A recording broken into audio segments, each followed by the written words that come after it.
Get ready for the Dirt Life Show with your host, George Hamill. Yeah. Welcome to episode 117 of the Dirt Life Show. We have a fantastic show for you guys lined up tonight. We are at IMG Motorsports headquarters in Lake Elsinore, California. Tons and tons of fun stuff happening here. They, in fact, built our featured guest tonight's car, his desert car. So we're going to talk a little bit about that tonight. As you can see, I have the People's Champ, James Hill, over here. Good evening. Fantastic, dude. James is hyped up today. So, yeah, we're going to have a great show. And then, obviously, you can see in the middle here, we have none other than Ruslan Greasehandz. What's up, buddy? Oh, yeah. Super excited. Dude, you've been fired up all day, huh? Oh, yeah. Fired up all day. Is that Valentine's Day because you got all these chicks sliding into your DMs or what? No, more like looking at my phone. There's no one texting me. Oh, really? And then, as you can see, right between Ruslan and James, we have Sasha, Ruslan's sister. She's going to be, what do you call it, signing or translating? Is that interpreting? Okay, cool. I'm going to turn up your mic a little bit here, Sasha, so you can. She can chime in anytime she wants. So if we're messing up, she can tell us that we need to quit. But yes, like I said, we're at IMG Motorsports. James is going to be co-hosting tonight. It's going to be really cool because we're going to talk about a bunch of fun stuff. Like I said, we want you guys to share the show as much as possible. You guys have been our lifeblood since day one, so we want to make sure that we're giving back to you as well. You can always visit the sponsor deals page at dirtlifeshow.com. And there's tons of deals over there that you can get. You can always check us out anytime on iTunes, Spotify, all the podcast networks. If you're listening to it in your car, go and hang out. Check it out. Let us know what you guys think. We've gotten a lot of people stoked on it lately, so we really, really appreciate it. You know what? Before I finish up with the sponsors, maybe you should tell Happy Valentine's Day to all your fans. Happy Valentine's Day. Have a great day. Oh man, we're gonna have to aggressive. Yeah, we're gonna have to elevate Ruslan's game a little bit so he can get those chicks sliding into the DMs, dude. Yeah. What did you do for Valentine's Day? I heard you had lunch, or you able? I did. With the fam jam. Yeah, went to lunch with Coco and the baby. Your two girls, man. That's it. Dude. Some flowers. We spent all day yesterday together and did some stuff, and then. Lunch was good today. Doing it. I know a lot of people did Valentine's Day, Saturday, and Sunday, too. So, so like I said, you can join us anytime on Facebook or YouTube. We're always live on Monday nights, but you can always hit it up afterwards, too. Look at us in the archives. Man, you guys, like I said, you guys have been doing so good interacting with us, so please keep joining us.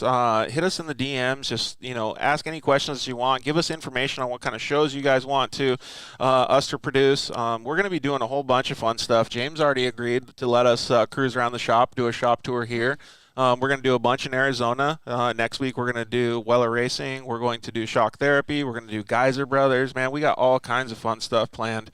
We're going to be going to Texas, doing all the announcing for the Texplex series. So there's going to be some really fun stuff for the Dirt Life Show. So we're not international like Toby Price over there, but we can maybe get some guys from a little bit different states and stuff like that to come on the show, too. So if you guys... We in the Southwest. Yeah, exactly. We still winning. Yeah, we definitely winning, but Texas is cool, man. Yeah, Texas is cool. So let us know if you guys want to hear from anybody else, and we can get them on the show as well. So we're going to actually spend some time doing a shop tour and a show in Louisiana. You know where I'm going? S3. Woo-wee! Damn. We're going to be down there. Hey, let me cruise. I've been working on it. On that mullet? It's looking pretty good, dude. I don't know if you can get any closer to any of these cameras so everybody can see, but, Check dude, it out. that thing is looking pretty good. Who's coming up? You guys going to have a mullet? I'm just now starting. I feel like you guys are kind of twin right now. Yeah. Oh, yours is a little longer, James. Yours is a little longer. I got grays, too. So thank you guys for interacting with us and hanging out with us. Let's throw a shout-out to all of our sponsors.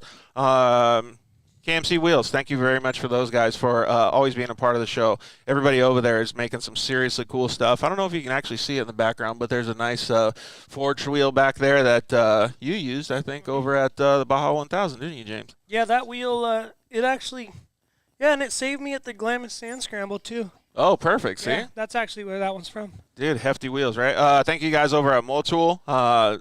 Really great oil sponsor. If you get your car service here at IMG, probably going to get Motul in that bad boy.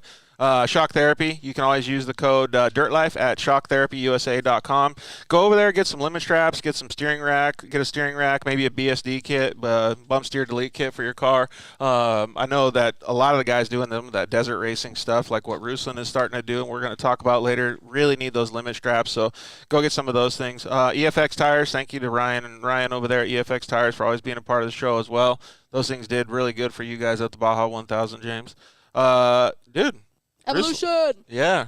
Ruslan knows about power, right? Evolution Power Sports? Oh, yeah. They give us good power. You guys got a rocket ship? Rocket ship. Heck yeah, man. Well, this car's running a little bit slow, but...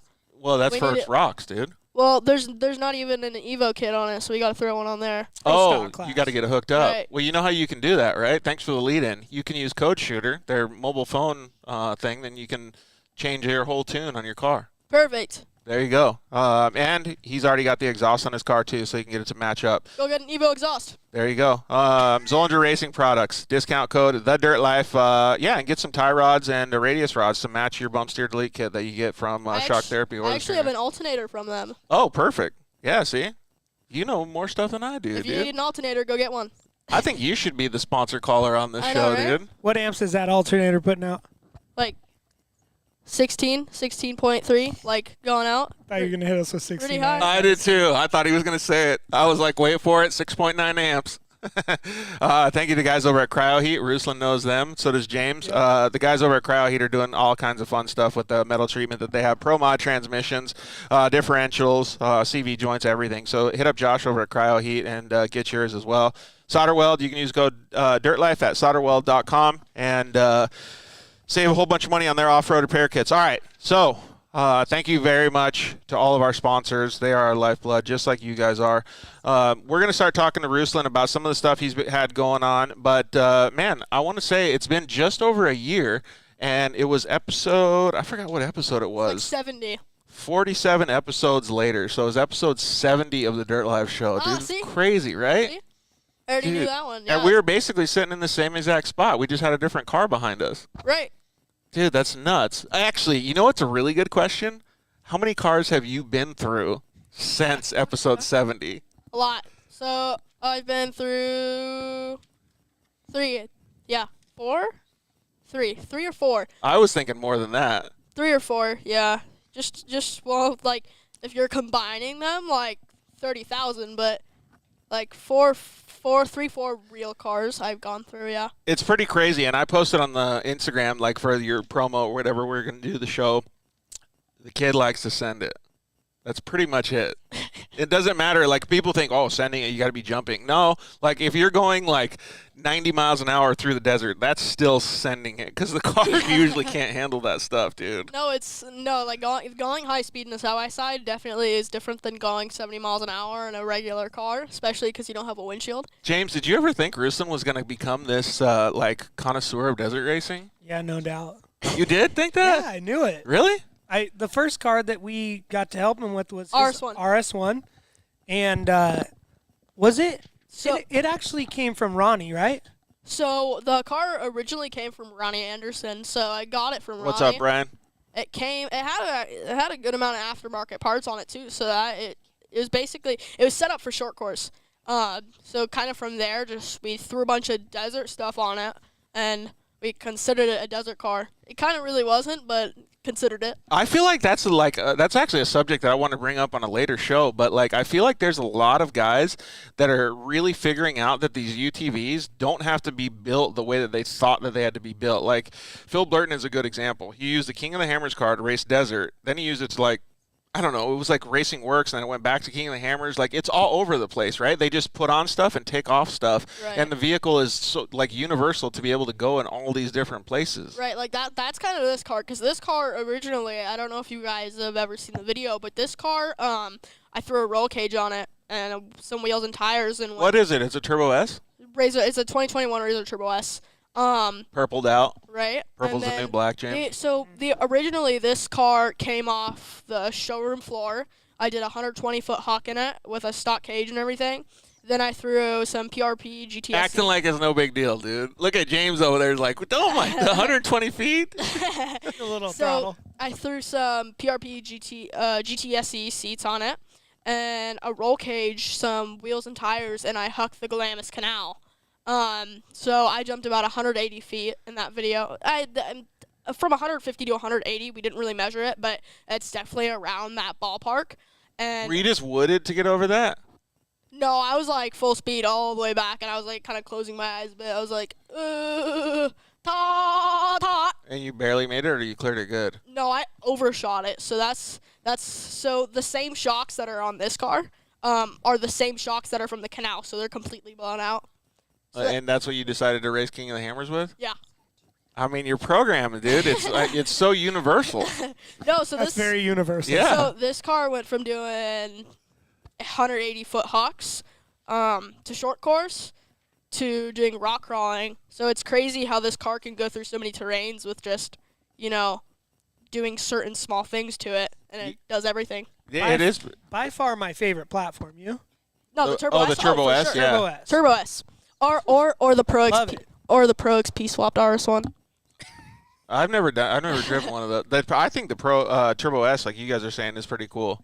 There we had a couple questions come in saying Victor actually said you rock. Victor actually asked a question too. He says, "What's your goal for racing, Ruslan?" Just for now, finishing. I finished a lot of races. I would definitely like to start getting up there a bit. My main goal is just finishing for right now. So we've gotten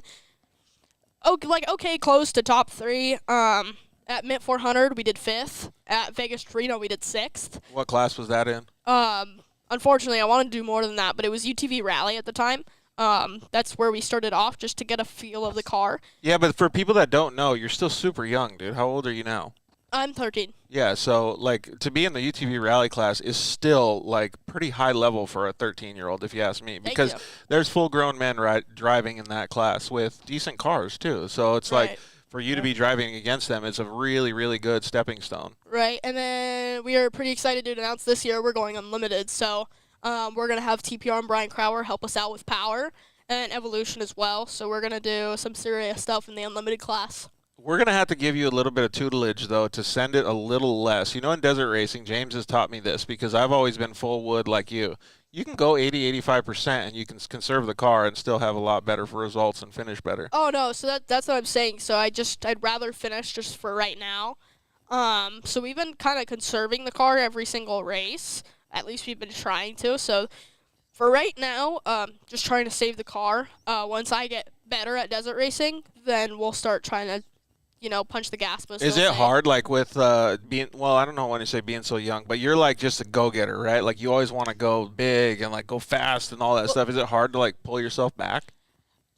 I have my co-driver normally telling me. We're gonna talk to 2 of your co-drivers today, so we're gonna see what they say as well. Right. So I have normally my co-driver telling me, like I know Alexia Leeming and John from Do Destroy is probably on right now. John saying what's up but already.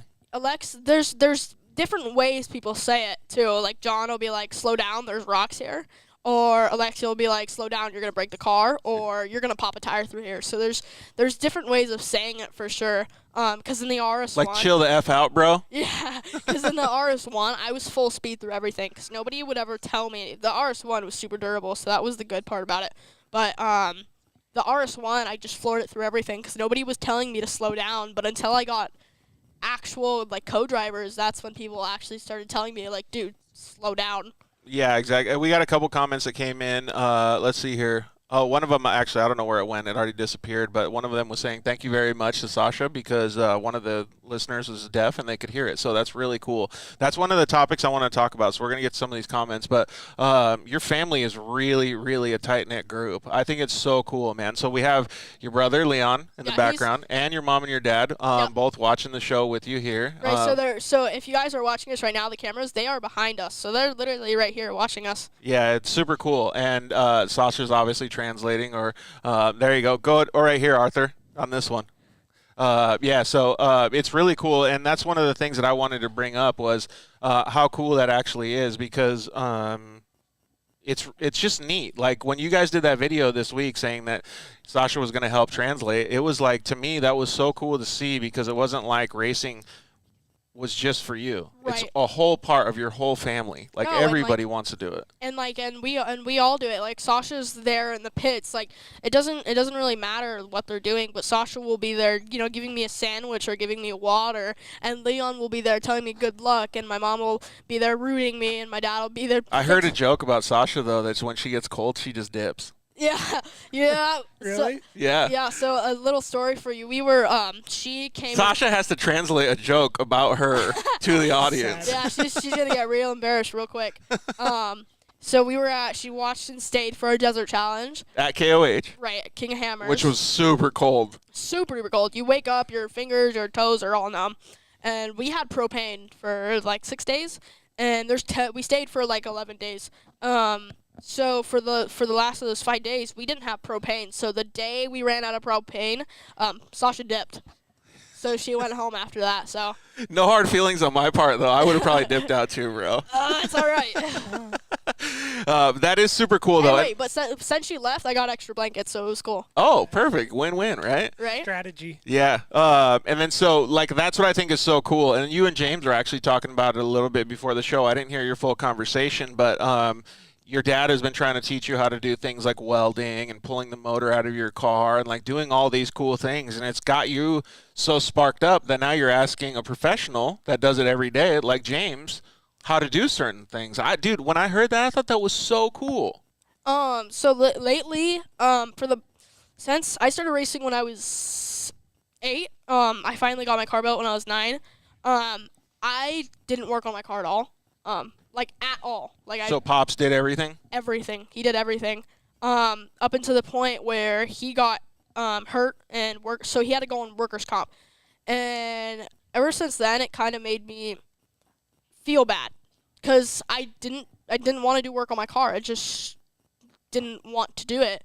And when he finally started pushing me, like, dude, work on your car. That's when I mean, the amount of work when you have over one car, and 2, Right. 3, whatever it is. I have 7 or 8 cars. That's what I mean. Like, one person, it's too tough. Right, and he did all of that until he actually started pushing me to work on my own car. That's when we got a lot of bonding time together, like a lot of bonding time, because we would do it constantly. Like me and my dad. My dad's on workers' comp, so he tries to do little things like where he doesn't have to pick it up. Right. He's just Like use a tool like a motor lift or whatever Right. it is. Yeah. So we had a lot of bonding time together, and since we bonded so much, we started doing it way more often. So we just started bonding a whole lot, and it kind of got me into working on my own car. So It's pretty cool to have that family environment, though, dude. Like, you got to understand. Well, you probably do. It sounds like you Right. do. Most kids your age don't have that with their father. It's Yeah. pretty rad. And that's why I wanted to bring it up, because, James and I both grew up like that with our dads, and being able to share that. James is going to have that with his daughter soon. Like, it's pretty cool to see that, man. And for you to take the, steps by yourself to go ask a professional like James, I don't think you understand how much that means to your dad. Because it's like, oh, my God, my son is going out and trying to do more to help me. Like, that's super cool, dude. So my dad went to James wants to say something, too. I also know that a lot of these guys that either go race with us, with you, are out at races, whether they're shop guys, business owners, etc.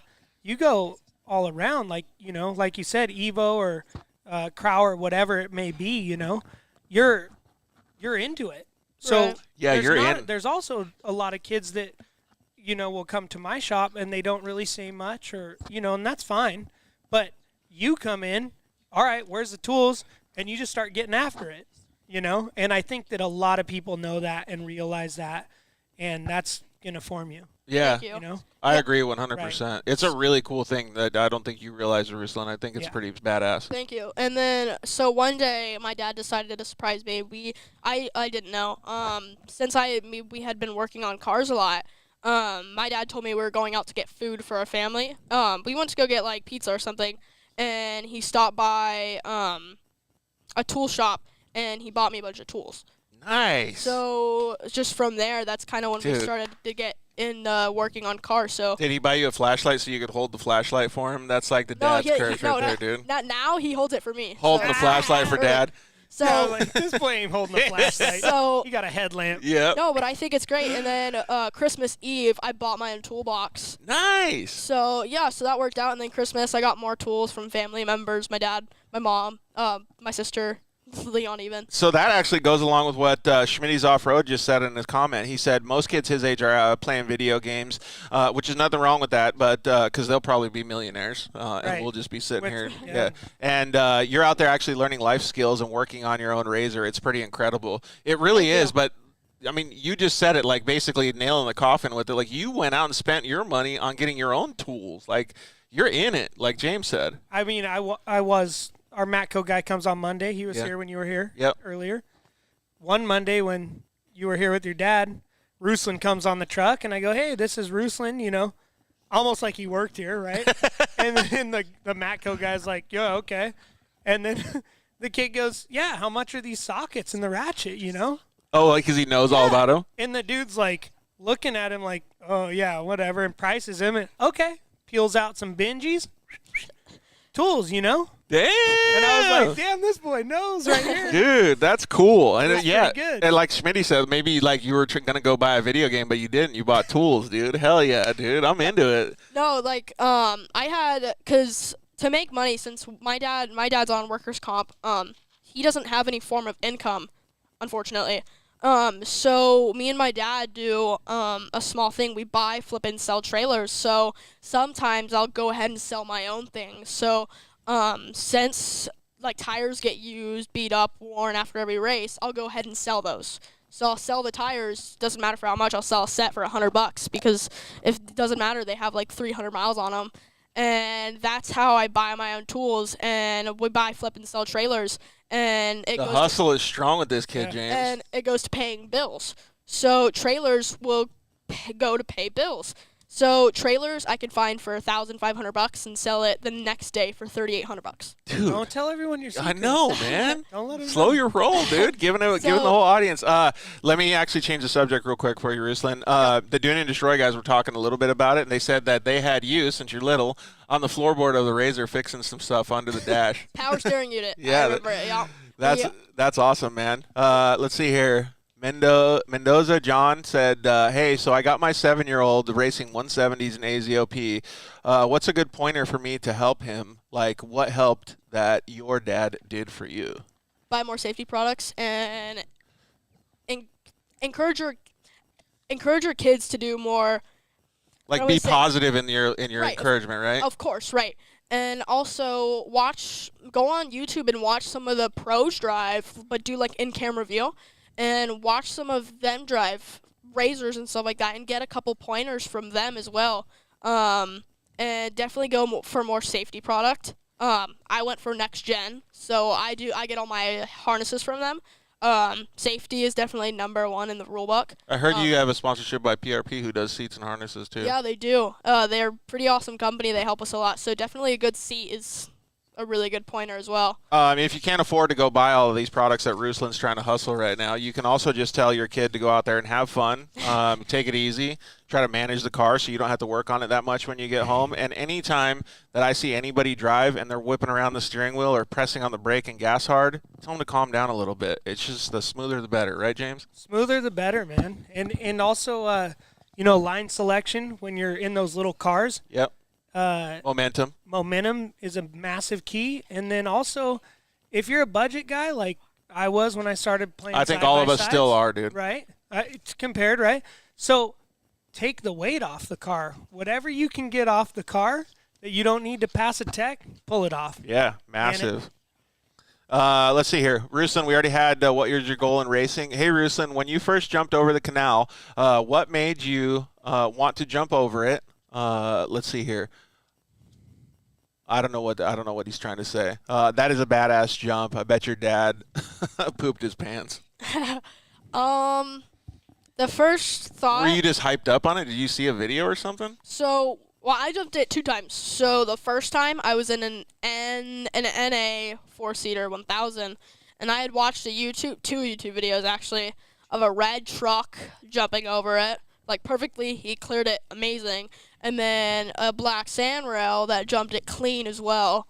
and he kind of made it look easy. I believe his name is Jeff. I got to meet the guy that did it originally, and we had a little chat together, and I was talking to him, and basically the first thing that made me do it was him.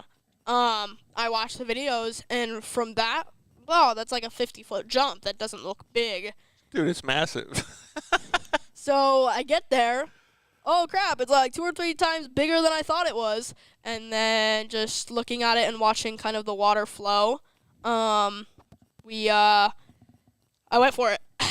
So my dad told me that, my dad told me from looking at it, like 3/4 throttle was perfect, and I went full speed. Yeah, you had to. Thank God. But then I had barely cleared it, too. Well, after you did that, people like our buddy here that's joining us now, Ryan Gaitis from Fuel Wheels, he saw that. He saw that big jump, dude. Yeah. He took notice of it. What's up, Ryan? How are you? How are you guys doing? Good. We're doing pretty good, man. We just had a comment come in from one of my buddies. Said I'm a Cali guy now because I wear pants. No, I'm not a Cali guy. I'm just cold, dude. I'm still from Arizona. Hey, so when was the first time? I think we asked you this before, but when was the first time you met Ruslan? What? Oklahoma. Was it in Oklahoma? That was like when we just started working together, right? Oklahoma, yeah. Yeah. Yeah, that was a fun time. That was like the rain fest, wasn't it? And then they didn't even allow you guys to even jump the race, huh? So that was Oregon. Hey, do you see who else just joined us? Oklahoma. Yeah. The man, the myth, the legend, John from Dune and Destroy. What's up, buddy? What's up, buddies? How are you? Sasha? Hi, how are you? Good, how are you? Great. What's up, guys? You're looking beautiful as ever. Thank you. Thanks. Oh, Yeah, he's a guidance. There's yeah. a guidance. Yeah. Happy. Hi there, James, too. Happy. What up, dude? I feel like I should just throw in the whole Happy Valentine's Day to both of you guys because you guys just made it so weird. Thank you. Thank you. Well, Ryan's the other half of my heart. Well, thank you guys for joining us on Valentine's Day. Really appreciate it, especially since your guys' chicks. I think Ryan, yours is out doing some fun stuff. I don't know what Ashley is doing, John, but we really appreciate it. We had celebrated here in the IMG Motorsports headquarters with some heart-shaped pizza. It was pretty bomb. How cute. That's awesome. So we had a couple questions come in for Ruslan that were talking about the canal jump, and I don't want to just keep going on this thing, but Ruslan's obviously known for it. AKA John was there. Yeah, John, would you ever do it? I probably would not do it. Oh, I actually have a quick story for you. John was going to do it, actually. Hold on. No, take I was a not going to do no. it. Take a Did you step hear back about here. this, Ryan? Take a step back here. We were him, We were me, James? and John. We were in the room eating pizza, actually, from what I remember. And you told me that I should dare you on the show to do the canal jump, which didn't happen. Which I remember I did that. not say that. And yes, I you did not did. say that. Dang. He Pretty remembers sure it George too. said that you should dare me, and I said I'm still not doing it. No, you said it. And then hold on. So we agreed to go to the Glamis Canal on Saturday, right? It was Sunday. And okay, whatever. And I met you. I met you at your camp, and as soon as I got there, you're like, "I'm not gonna do it. Like, this guy's gonna Well, get arrested or something like Hang on a that." second. Probably Let's- wrong. Let's roll back Yep, on that this for a happened. second. The day before Ruslan comes out, I go out and hit that big sunset jump and bruise my tailbone. So it was terrible just riding around in the dunes. There was no way I was about to go hit another 100+ foot jump out in the middle of the desert. Liar. Dude, if you land it smooth, it won't hurt. It didn't hurt me, and I didn't even land it. Did you see Ruslan's smooth landing? Yeah, I did. Oh, well. It was pretty smooth, actually. Yeah. Shut up, greaseball. So if you were camping with these dudes and they were having the same discussion, would you probably just either walk away or just be like, all right, let's go do this? I would probably just exit. Just, I don't blame you. unless it was someone else's car, then maybe. Yeah, so, Maybe. yeah. Oh my God, that's hilarious. We had a couple more comments come in. I think you guys can both agree with this. Carrie Meyer said she's so proud of her nephew Ruslan and Sasha. It's pretty cool that they are actually doing this mostly as a family. Both of you guys have seen them in action, and their family really puts a lot of effort into the program so that Ruslan can go out there and do that. It's pretty cool, right, guys? Oh, it's insane. Seeing the races, Arthur running around, trying to just get the whole program working. It's cool to see, man. I mean, it reminds me of being like a moto kid back in the day when on my 50, just my dad doing everything he could possibly do to make sure my bike is ready for the next race. Same, like it translates obviously into the UTV segment for this, so it's pretty cool to see. Dude, it is cool. John, do you have people that help you with your UTV program? Because you break just as much stuff as Ruslan does. I probably break more stuff than Ruslan, honestly. But yeah, I mean, we've got a solid crew behind us whenever we go out. So I mean, even if when it's just me, Kyle, and Shannon, you know, we all help each other. We all step in to help each other when we need help. But when we go out with our main crew to Glamis, everybody's there to lend a hand.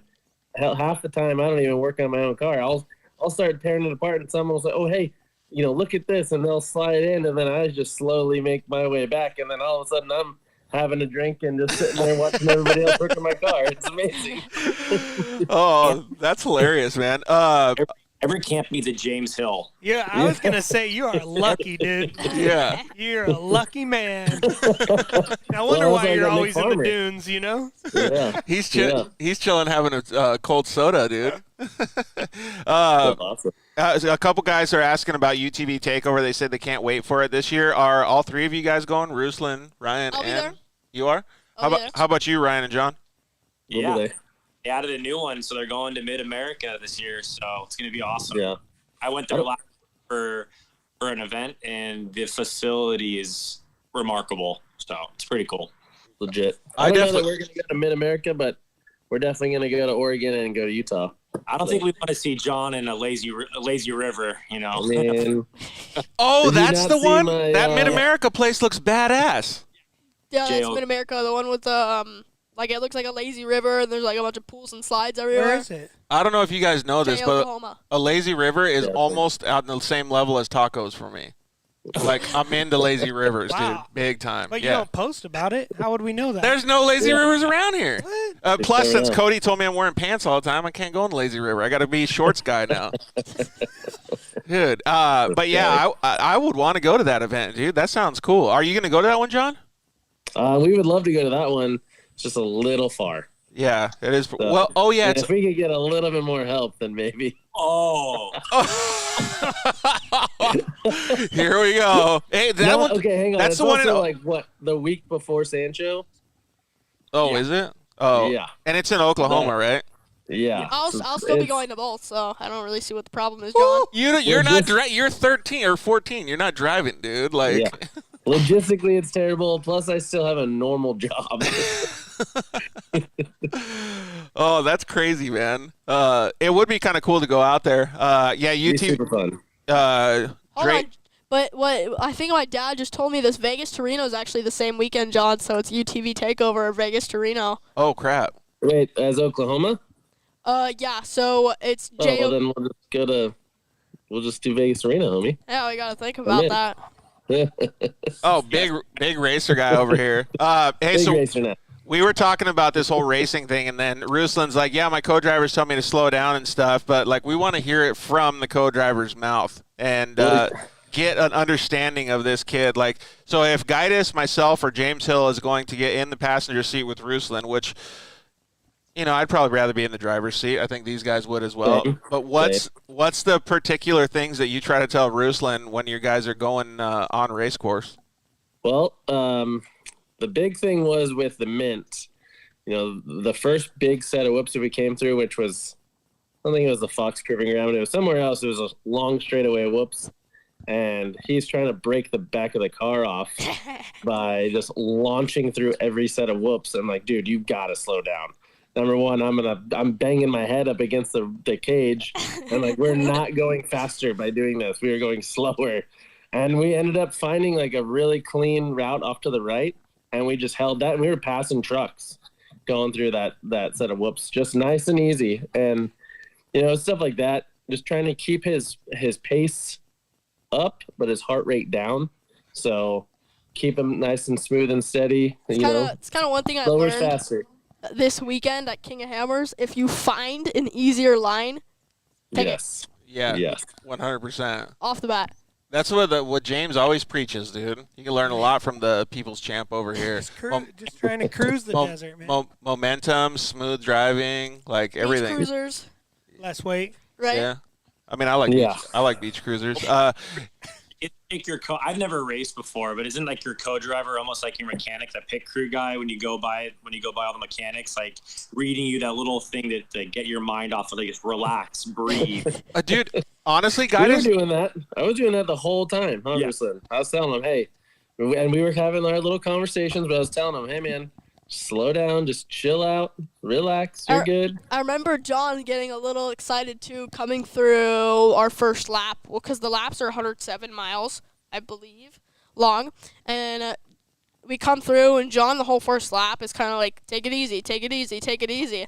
And as soon as we come through that that lap, he was like, all right, guys, just keep up your pace. You're in third place. And John's like, all right, we're going to go a little bit faster. That's exactly what I said. And then, hey, a little wait, faster to keep it smooth. we did end up getting first place, and we held it for a pretty good amount of time at the mint. And, we blew a belt, but... Yeah. dude, I feel like the co-driver is like more important than the driver, honestly. Like coming from the motocross scene, like the lack of credit that we get, it's insane. Yeah, you're co-driver like once, and now all of a sudden you're the. There is it's necessary, man. If you're gonna have someone in there, they might as well be good. Exactly. Yeah, I only once, and it was a Gardner at the Lake Elsinore Grand Prix, and that was weird.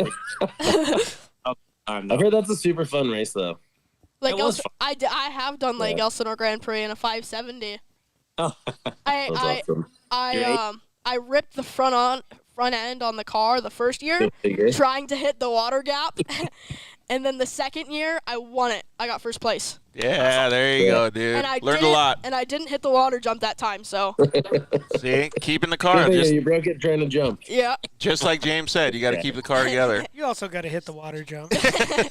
Yeah, I saw you hit that every year, dude. That was out there. Yeah, you got to get. We saw. I don't know. I think you pronounce his name Yannick. He said, "Thank you to the interpreter, Sasha. Have a great evening, everybody." That's pretty cool, man. That she's out here doing it for everybody. Sasha's a trooper, man. She puts up with a lot. Yeah. But on the She's other got hand, all brothers. on the other hand, Put it closer John, to your mouth so people can hear you. On the other hand, John calls my sister Titska. What is that? No. It I means- did not come. That was your grandpa don't came up with lie. that name. Don't lie. You said it like asked my 30 grandpa times. How to say it? He was like, "How do you say this?" And then my grandpa taught him what Titska means, which pretty much means that you're growing boobs. And so Yeah. John continued to That's call me what- Titska for the whole night. Hang and on a hit 400. second. Hang on. We'll get Dylan from Dirt Life on this too. So we're sitting there and in the house, right, in the Airbnb, and their grandpa's like, "Oh, well, let me tell you what we call Sasha, because she's becoming a young adult and whatever." I'm like, and we're all sitting around like, "What?" And then he says Siska, and we're like, what? And then Then your it whole became just family a starts joke. calling her that. Yeah, that became the joke for the weekend. Yeah. What a good one. Oh my God, the things that happen by the campfire. PG-13. Pretty much. Yeah. So. Yeah, I think it is cool, Yannick. Hey, so how do you guys think Ruslan's going to be doing this year? Because it sounds like he has a lot on his plate. I mean, I think he's going to be doing pretty well this year. He's got a lot of good. As long as you stay away from the jumps, Ruslan, we're gonna keep you on track with doing some racing, and we're gonna have fun. Well, that's the whole point of UTV Takeover, man. That's different. There's still a lot of racing at UTV Takeover. Pleasure or racing? What are we talking about? No, I think he needs to focus on racing Racing. for sure. For sure, there's still a lot of racing at Takeover. Oh yeah. Yeah. As long as he can beat you, so that's good. Wow. Never. I got a Pro R on the way. Oh, look at you. Now he's got a big old advantage, Oh, dude. yeah. Trying to take over. Yeah, buddy.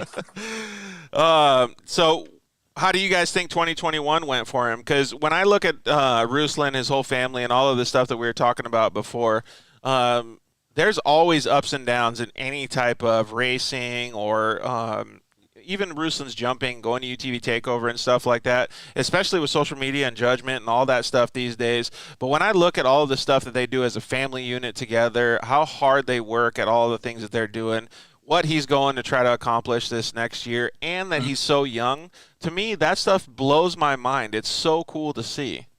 Absolutely. Crazy just to see you have like, as far as I know, I think Ruslan, you have 3 cars right now, right? I have 7.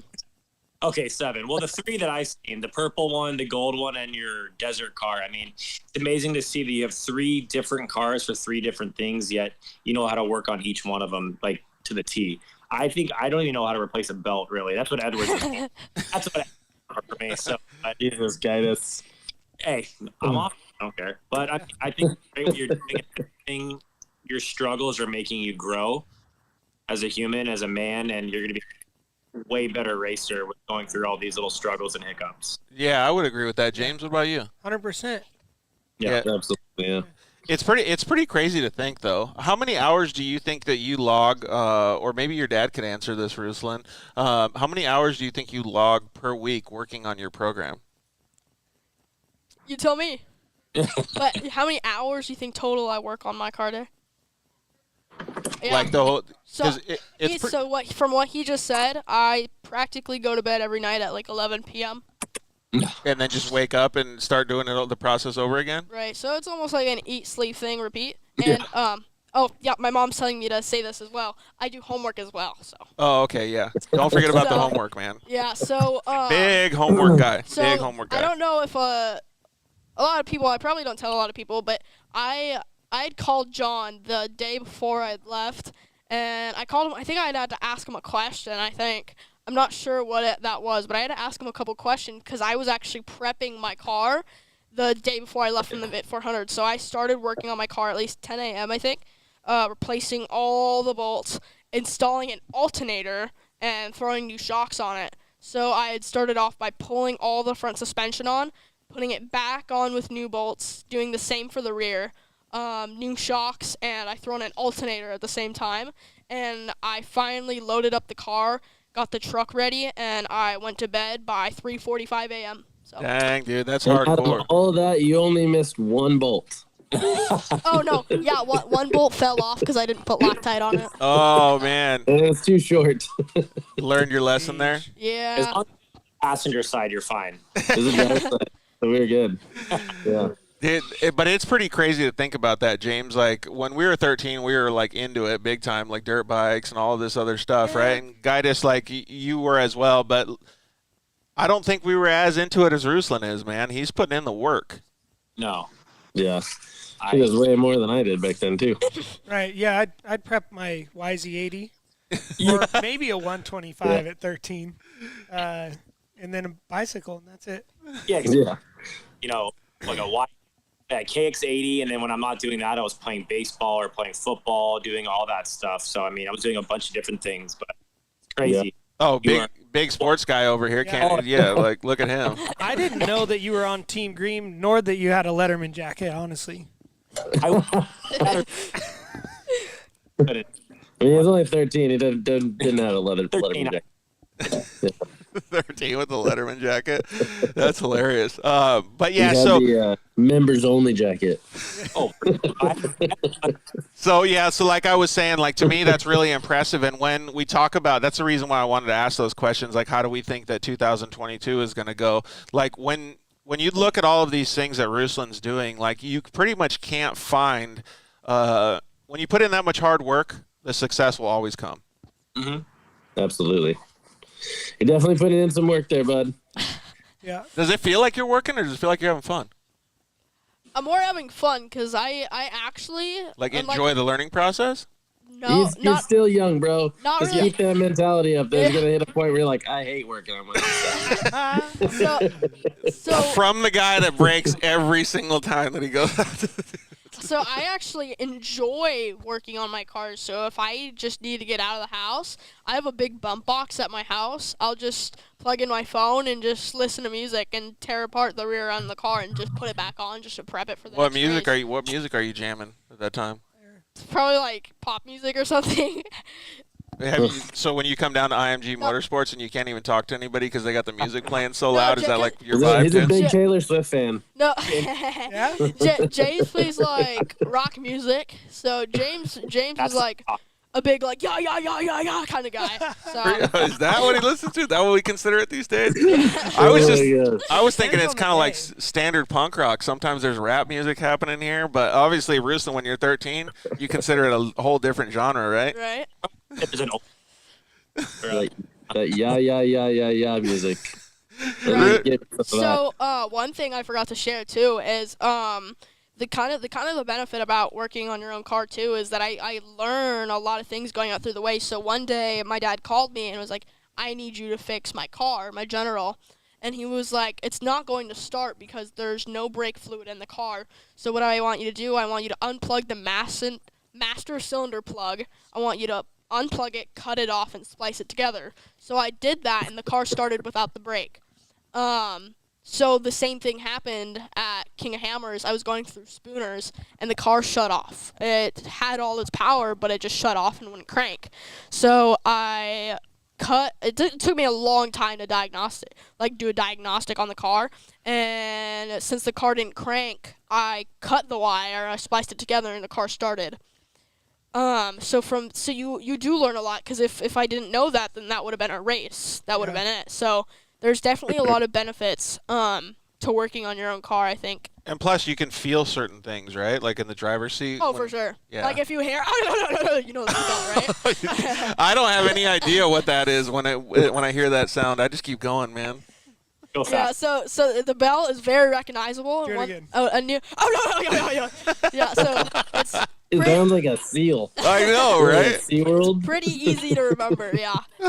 I gotta mark that down so I can clip that piece of audio for So- the so you- Instagram For clip. sure. You type it down, it's pretty easy. So does that mean that when you hear that noise, John, you're gonna know exactly what to do next time you're co-driving? Well, I mean, I already know that one. That's a very obvious noise. But actually, so I recently had a very similar noise come from my Razor. Are you gonna tell us how it sounds? It sounded just like yeah, it was like Oh.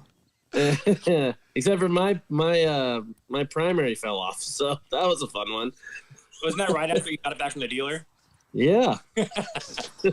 At King of Hammers going through the race, that was a very similar sound too. I snapped the drive shaft, and it was like beating up the whole car. So I broke the ear off the steering rack. Those are and it was- actually really violent. I hate when those things happen, The man. drive Go- shaft, give it a yeah. shot. No, I'm not gonna give it a shot. I don't want anybody clipping that audio of me sound like that. Ruslan, do it. James? Clacking all over the my place. God. That's hilarious, man. That's awesome. So when we talk about all these things, we're going to have Zach from Side by Side Guys come on in a little bit here. But when we talk about all these things, Guidus, do you think it's pretty cool when Ruslan goes out there and gets the opportunity to drive these cars? Like James actually built the desert car that you were talking about for Ruslan. Insane car. It's so cool. Handles awesome. It was really, it's just, Especially was a little taller yeah. than the page. Or the Like But- this much. But you're also the same size as Shaq compared to a 13-year-old. So touche. that car is insanely cool. And when you see Ruslan has that car, he's got a car for jumping that's just specifically built for it. Knowing how to work on all those different cars, knowing how to drive all those cars, it's pretty badass, man. Absolutely. see that. My favorite car is still your jump car. That single seat car. So rad. That's actually what we had in our booth at the Sand Show, and it turned so many heads. People were poking their head in there. So I mean, Well, because- Is that the gold one? Right. So Yeah. the RS1. So I used to have one car. I think you remember it. You threw some wheels on the car, but it was a fully built NA 1000. Well, not NA anymore, but I threw a supercharger on it. So we blew 7 or 8 transmissions because we were trying to do different things. I would tuck 150 feet in it. The next day I'd be doing donuts in it and doing burnouts in it. I'd pull out in the street and blow the transmission because the car is slapping and it's drifting, it's doing donuts, and then it blows up the transmission. So what we decided to do, we bought a whole bunch of cars and built them purpose built. So the RS1 purpose built. The Pro XP purpose built. I've never really drifted in the desert car because it's a desert car. Yeah. And then I have a drift car for drifting, not for jumping. So we started to build purpose-built race cars, so that's why we built this. So this car is never not going to be the same thing it is right now. It's going to stay for King Hammers. Yeah, it's pretty cool that you're doing that. But like I said before at the beginning of the show, there's a lot of these cars that have that versatility that you can just change a little bit of stuff on them. Hey, guys, we're going to let you go, but I wanted to ask you, too. We had a question come in earlier that was kind of like asking Ruslan to give advice for his kid that was starting to race 170s. Since you've kind of been understanding what Ruslan's program since pretty early on, what is some advice that you can give to other people seeing what Ruslan's gone through to be able to understand how to educate and to build their program for their kids? I mean, for me, I would just say, I don't know, it's probably for me just keeping it simple. Once you stop having fun, then I mean, you got to figure out what else to do. I mean, if you stop having fun, then what's the reason that you're even doing it? So for me, when I was younger, my dad, it got to the point where, we're going to start spending a lot more money and to be fully committed, or you stop and just go back and have some fun. And that's what I did. I stopped racing because it wasn't fun for me anymore. Yeah, so I can definitely agree with that. You could probably agree with that too, right, John? Yeah, for sure. I mean, I was racing quads when I was younger, and I was having a ton of Big fun quad with that. god over here. Yeah, I was quad god for sure. I mean, you should have seen the stuff I was doing back then. It was amazing. What's your thoughts about going out to Parker or Laughlin? On a quad? Yeah. You're talking about him racing a quad? Yeah. I would mean, totally do it. Those boys are looking for entries, right? Dude, did you see that guy that was on the Raptor 250 right now? But I would totally do it if I had something to race. Dude, that sounds pretty ambitious, son. Man, I'm full built race machine. Dude, you just need one of the quick fills from IMS. Boom. Yeah, I used to have one of those. I mean, I had full built desert race bike, desert race quad. Let's throw the question back at James then. Would you want to race his quad, split the duties with him? Yeah, sure. Dang! Does it have Nerf bars? Only if it has those DG Nerf bars with the blue straps or red straps. I had the Alba ones. They were sick. And I know it's not a Banshee, but you could probably fit a Toomey kit on there too. Yeah. You never know. Well, you can get a Dean Sundahl Banshee. I'd be down for that. Okay, well, my advice going on what Guidus said is please do not tell your kids to ride quads. Keep them in side-by-side so that they're safe. Dang.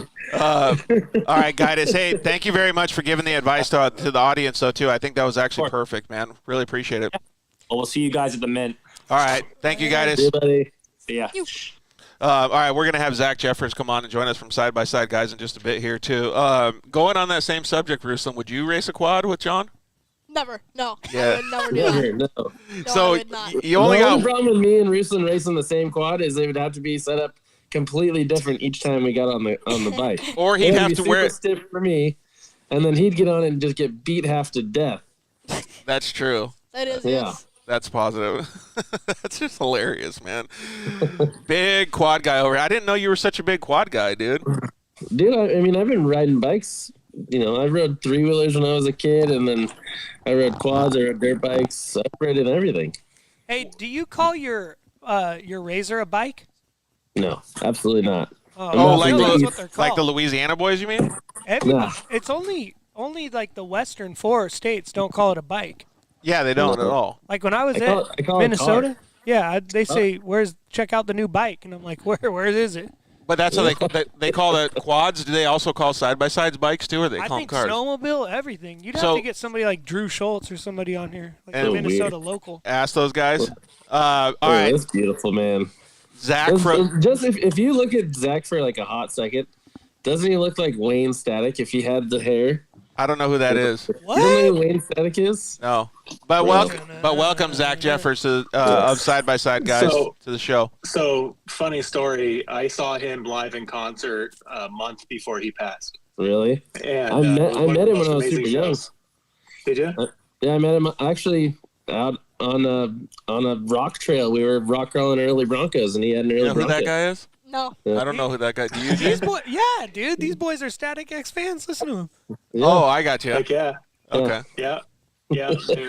He's a super chill dude and Super nice a guy. lot of super nice guy. And unfortunately, he passed away way too soon. But Definitely. no, awesome music of my childhood and got me through a lot of skate sessions. So Yeah, and yeah, this DK Motorsports just said big time rock crawler.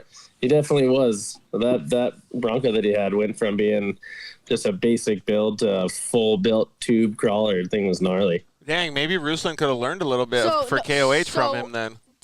Well, he was actually my co-pilot. DKA Motorsports, he was my co-pilot. His name's Donnie. Oh, okay. So You would DKA know. Motorsports was my co-pilot. Did he teach you a lot? A lot, yes. He taught me a lot. Dude, okay, so James and I are trying to be big rock guys now, and I mean that just because I'm trying to say James is a big rock guy. I don't really ever want to do it, but maybe he could teach James some stuff too. Oh yeah, for sure. No, So he's sketchy in a razor. Dude, Zach, have you ever been to King of the Hammers and checked it out or no? I was supposed to go this year. My ride fell through, and I ended up having to stay back and fill in some gaps here at home. But it's definitely on the list for next year, and it's going to happen one way or the other, even if I have to hitchhip. So this is only the second time, James. Thank you very much for allowing me to go with you guys that first year too. I'm still like astonished that anybody with any vehicle, let alone just a side by side, can make it through there because the terrain is just insane. Like, oh no, it's absolutely Yeah, brutal. like yeah. I don't know how you can explain it. Like even videos don't explain it. Just because I raced, because before just arriving in King of Hammers, I didn't know any of the trails, like at all. So I didn't know the names. Dang, you got a cut on your calf muscle right there too, buddy. You've been working hard. I bleed all the time. I bleed all the time. So I didn't know any of the trails, like at all. Like I didn't know a single trail. Now that I've raced it, I know every single trail at King of Hammers. Committed to memory now? Yeah, it's like Sledgehammer, Jackhammer, Revolution, Big King of the Hammer guy now. Outer Limits. Big maps guy. You know, Yeah. Wrecking Ball. I know. Chocolate Thunder, not her problem. Whoa. Idle issues. So I know everything now. Now that I've raced it, I know every trail there. I just His want. voice is all grown up. Yeah, dude, 100%. Hey, did you guys know that Ruslan was like really close to finishing? Yeah. Yeah. How many? What were you, 14 miles out or something? 14 miles out. Dude, Dang. that's pretty badass, man. Thank you. And on the desert challenge, I think we were about 20 miles out as well. That's so cool. Was it like when you were going through it and you were thinking about that, were you just only thinking about finishing or were you just like balls to the wall? Oh no, my only worry was finishing. That was the only thing I was concerned about, finishing. The desert challenge, I knew we could finish. That wasn't a problem. So we did pick up the pace a little bit. Unfortunately, we didn't finish. But the King of Hammers, I wanted to go slow. So we just wanted to finish. Unfortunately, we had a lot of problems, so we did end up clocking out. But I think going as slow as we did definitely helped us get further, because we made it farther than a lot of Oh, when you people. time out, like you could have probably made it back then, you think, if you didn't time out? So you can make it out, but they just escort you off the course. You don't get to drive up on stage once you clock out. Oh. They cut you off like 5 miles before the finish line, and they just exit you off. the Yeah, you course. just go back to camp or whatever. So we just So they have this thing called the grudge match, the UTV grudge match. Yeah, that's the so- one Deegan won, right? Right. So normally it's a 10-hour race. This year was an 8-hour race. So we were cut off kind of by a lot of time there. Oh, I still thought it was super fun. Unfortunately, we had some problems which set us back a lot of time. Yeah, This is your first year, right? first year, and there's some people that have done King of Hammers. I met someone that did King of Hammers 4 times and never finished it. Dude, I was looking at like the first rock that you get to, like, and it's not even like one of those rock hills. It's just like a big rock. Like, I was looking at it and I was like, Well, so I'm gonna go back to pits. that rock you go around, so you hit the door on the car, and it punches you around the rock. Yeah, So- that's why I was like, nah, I'm out. Yeah, it's a pretty hard. So the first ever trail you go through is Turkey Claw. Oh, sorry, this is the couple I forgot. You go on a Turkey Claw, then into Cougar Buttes. So, Dude, you really do know all these places. so Cougar Buttes is one of the easier ones. It's almost like Moab crawling. So King of Hammers is like of all terrains. It's like desert, rocks, smooth rock crawling. So it's like, and then there's sand dunes, and it's absolutely crazy how many terrains there is in King of Hammers and how unbelievably hard it is to finish a race, even though it's 180 miles. All right, I'm going to ask the same question to all three of you guys other than Ruslan. Zach, if you got to race King of the Hammers, do you think you would finish? If I was racing competitively, probably not. If I was racing to have fun, like my buddy Hubert, yeah, I'd probably finish because it would just be more of a fun time. But if you're racing competitively at Hammers, unless you're like, factory racing, Team Can-Am, Dustin Jones, those guys, you're not sliding through those obstacles very smooth. So, and shout out to those guys. They showed everybody how it's done this year at Hammers on how to take down that course, and they went through super smooth. James and I were talking about it when we were watching on the sidelines. Like all of the top-level drivers, whether they were in a Can-Am or Razor, whatever it was, like they made it look easy. Like it was almost like spiders, like walking over the rocks. Like it didn't even look difficult how easy they made it look. Didn't you think? No, it was cool to watch from, right up close on the side of the course. Yeah, you could see though, like if one of them made like a little mistake, like a tire was off, I don't know, let's just say an inch for an example, the whole car would like pivot and slide and like all of a sudden get crazy. So like the precision that those guys were executing on was like phenomenal. Totally. Dude, one of the big differences I saw watching just from here on the live stream was the consistency and speed that those guys took through the course. Like they knew exactly where they were going. They knew exactly where the front tire was. They knew exactly every inch of that car and that course, and they were 100% confident in what they were doing. So that's what's crazy about it. So I did a little pre-running the first day I got there. I did back door and I did Turkey Claw. That's really all the pre-running we did, other than like outer limits and a couple other small trails. So coming down it, as soon as we come down it, Cody and Hunter Miller come down back door, making it look like easy, like they just crawled down it. And it made it look like I could do it easily, which it's not. It's back door is very hard. You have to know when to press the gas. You have to know where to go. So he pulls over to talk to me. He does a good job and whatever. And I was like, dang, you made that look easy. Well, I've done it like 1,500 times. Yeah. So I think that's what we have to get down in the rock crawling is to do it a lot. Like I have to go to King of Hammers, like just to get it down, to know where you're at. You have to do it a lot, and I think that's what pre-running is that's what the Millers do. And like my co-pilot even tells me, and he was like, I don't even know how they make it look easy because back door is still scary every time I go down it. Yeah, that's what I'm saying too. And like when I talk to those guys, they're like, dude, it's not easy. Like, and I was like, man, like how do you guys do it? And he's like, just repetition. So basically what you're saying is James is going to have to take off probably 2 months of work to be able to go out there and race this race. Oh, it's so hard. Well, I have never done any rocks my whole entire life besides Utah, but that's like smooth rock crawling. But this is actual hardcore pivoting the car, slamming it into a rock. Well, not necessarily, but the car, I almost rolled over personally going down Sledgehammer. So we were coming down Sledgehammer, and a guy had got stuck, so I winched him out. So he continued, but we're very good friends with this guy, I'd say. So he decides to get out of his car to come help us go down Sledgehammer. So we were coming down a big rock. It's like a 6-foot drop, similar to back door, a little less scary though. And we come down it, and my car starts rolling over. I'm on the urge of, flipping over the car. And the guy just puts his hands on my roll bar and kind of prays to God that it's not going to fall on him. And he just holds the car up like, I'd say the car is like 60% to rolling over. So the car is sitting like this, and the guy's holding the roll bar like this. Wow. And we're getting winches, and the guy's holding it for at least 4 or 5 minutes. Whoa, really? Yeah, and he's just sitting here like kind of moaning a bit too, like I don't think I can hold on for much longer. And he's like he's like he's about to let go of the car. It's crazy. Dude, that is nuts, man. Crap, I don't know what's going on with their Instagram right now. That's wild. Dude, that sucks. All right, let me see what's going on with Instagram. I'll try to fix it. Here, my dad's saying that Instagram just cut off for him. Yeah, I don't know what happened, dude. Instagram sucks. So we'll see if it can keep going. Dude, seriously. We got kicked off, man. Dude, so many times. Like, It's probably the spyware. dude, who knows? And I I mean, can't. I can relax my ears real quick. Yeah, we're I gonna. know, my head is the same. We're too. gonna go to a commercial break in just a second here. Oh my God, dude.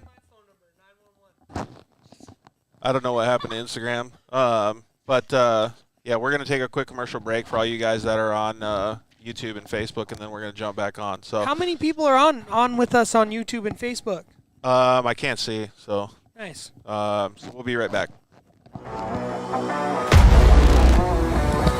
Are we clear?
We're here at the Mint 400. My name is Kerry King.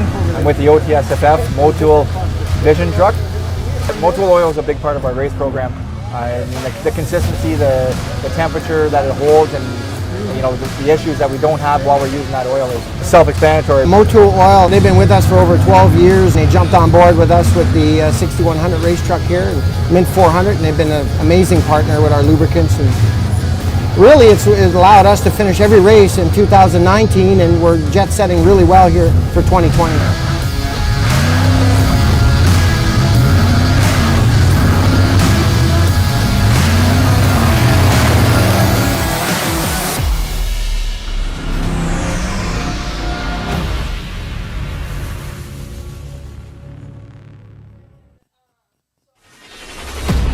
You ready to test these tires out? I was born ready. Let it rip.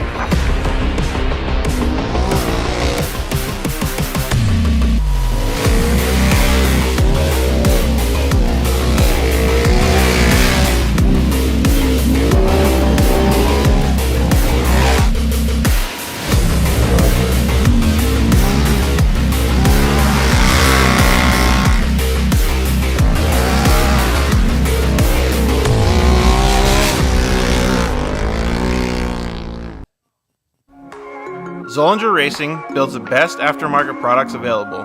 Products for your UTV or snowmobile, including billet radius rods, billet tie rods, billet steering knuckles, billet steering racks, alternator kits, and much more. All manufactured in the United States in-house at their headquarters in Nibley, Utah. Travis Zollinger and his team test in some of the most brutal conditions, racing in places like the Best in the Desert Mint 400, Ultra 4 King of the Hammers, UTV World Championships, and many more. Visit ZollingerRacingProducts.com and use the code DIRTLIFE to get 10% off your next purchase, and join us on social media at Zollinger Racing Products to see our products in action.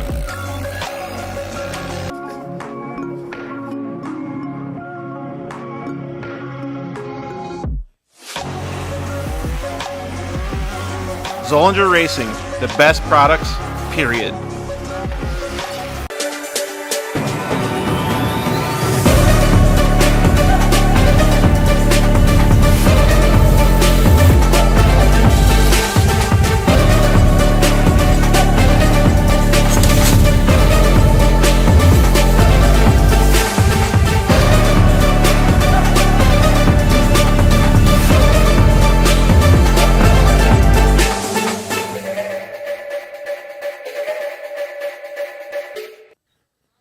Yeah, finally, we got Lance from Solderweld in the studio. Thanks for coming down, bud. Hey, why don't we just record a commercial now? Yeah, why not? So good to be here, man. It's been a lot. I've been trying to get down here forever, and I wanted to talk about the off-road kit. Dude, I love those things. I got it in my pack. Yeah, we're running hundreds of vehicles now running them, whether it's a UTV or some guy's got it in a backpack on his motocross. He's got everything he needs to make a fix right there on the fly, out on the trail, or in the desert, whatever it is. Well, since I've already used one, I kind of know what to use it for, but explain what it does. All right, so let's pull one out real quick. You've got your aluminum rods. Remember, they're rods, right? So, light torch, small torch. You can throw it in there or throw it on the rig with your flux. It decontaminates and cleans like, let's say, a radiator. You get a random rock chip runs through as you're racing. You get a rock chip in a radiator. You got to fix it right there or you're out of the race. You can patch it up. You can patch it up. It's all good to go. Yep, just like welding.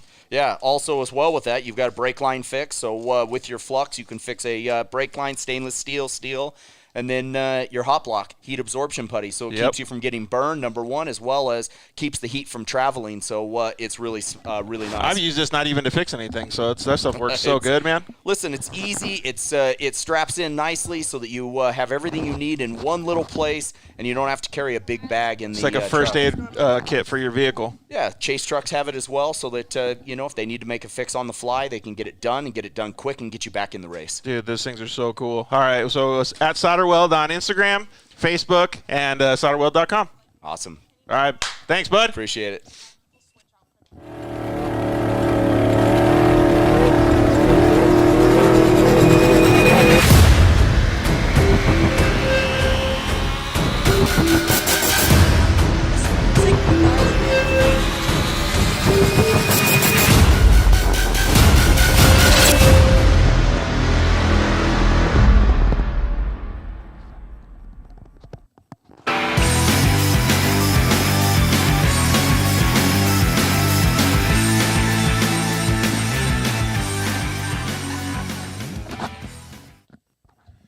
Yeah. Welcome back to episode 117 of the Dirt Life Show.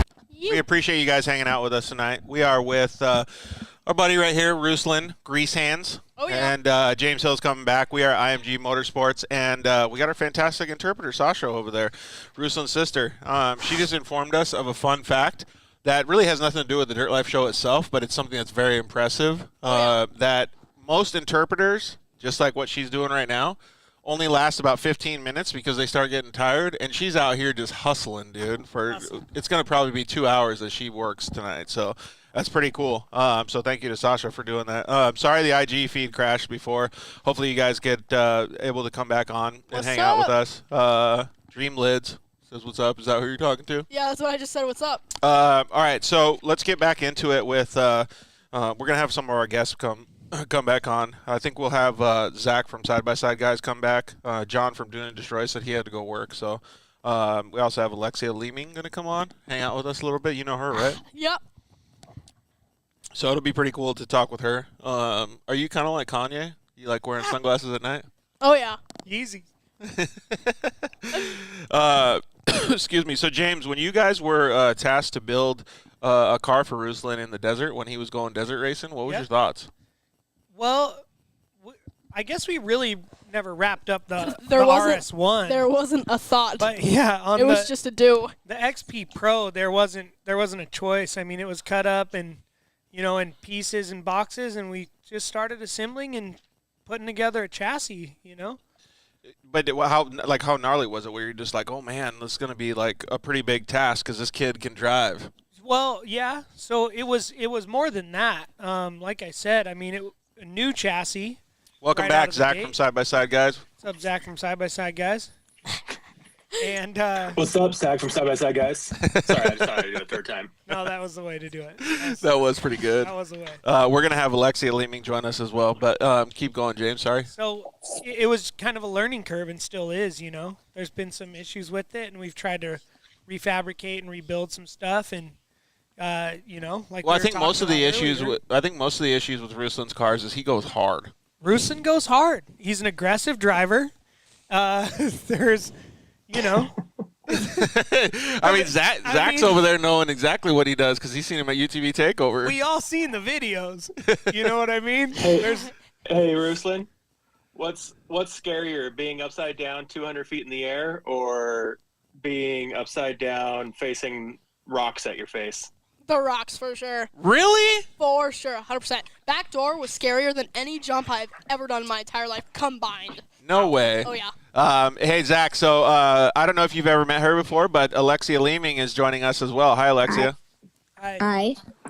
So we were just talking about Ruslan's prowess and really, really giving it the goods when he drives. You've been able to have some fun with him because you got to sit in the passenger seat. I think it was at Parker, wasn't it?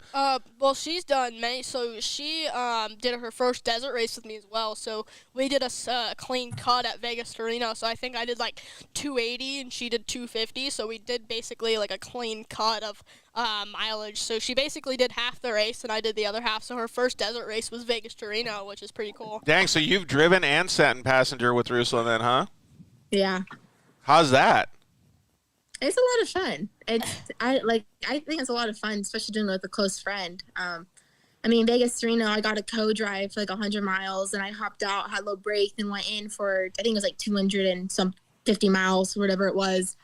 And then UTV Legends was a 6-lap race, and then I drove the first two, and he co-drove for me, and then we switched. But fortunately, like 4 miles after we switched, we had mechanical failure, and then Worlds I co-drove with him again. AKA transmission blew up. Oh, really? Was that who was at the wheel when that happened? Me. You? Yeah. Thank goodness it wasn't Alexia. You had to take the fall for that one, Well, huh? so as soon as we had switched, so Alexia had gotten out from the driver's seat, and it was during the driver change they noticed that the trend was leaking. So initially the hole started when Alexia drove it, but when it blew up, it was me. So we were starting the driver change, and he was like, oh, there's a tiny ounce of oil on your skid plate, but it's fine. You'll come around, we'll pour more oil in it. And as soon as we just get into the desert, it was like, I think it was at like mile 4 of the lap. Yeah, it was like mile 4, and like I said, and then here we go again, and dude. then we go outside, and I take off the clutch cover, and I'm like, well, there's our race. And then she looks and the belt's fine, so. Oh, man. Yeah, he thought it was a belt, so he got out to go change a belt, and then the belt was perfectly fine. Well, because everybody was blowing belts that day. Like, there was tons of people pulled off to the side, so my first instinct was belt. And then it wasn't, so. Oh, man, that's crazy. But, I mean, Zach, we already know that there's so many people that have issues in this side-by-side racing stuff because these cars get pushed to the limits. Hey, so Alexia, who keeps the car under control better at high speed, you or Ruslan? I don't know. I mean, I actually really don't know. I think it's pretty equal. I mean, I think he can corner a car, like he knows how to set up a car for the corner better. But I think there's other times in the rougher stuff where I think he checks up more than I would. So I think it's pretty equal. I think we just each have our like areas. If you got to like combine superpowers, how would you do it? Like to build the perfect driver? We would be. We would. I think me and Alexia, if both our driving skills were combined, like something that I'm not good at and she's good at, and then something she's not good at and I'm good at, and we combine, we would be unstoppable. Yeah, well, that's what I'm saying is you guys can do that. You literally have the opportunity to do it because you can teach each other. Right. No. Yeah. So, like, I've co-drove for her, and she's co-drove for me, so we can definitely both learn from each other. Did you like co-driving? No, I absolutely hated it. Did you like it, Alexia, or you like driving better? I definitely like driving better, but I think co-driving was still I think it definitely is a different perspective, and I have so much more respect for co-drivers. But I mean, I've been riding in the dunes since I was in a little baby car seat, like riding in cars. So to me, like co-driving was like fun to me, but I definitely like driving more. Do you think you could be a good co-driver, James? I started co-driving, when I was young. Yeah, but like right now at this point in your prowess, your with career? the right driver, yeah. Yeah? Yeah. So for every co-driver, there's a time where you have the butt pucker factor plays a huge role in your communication skills. Yep.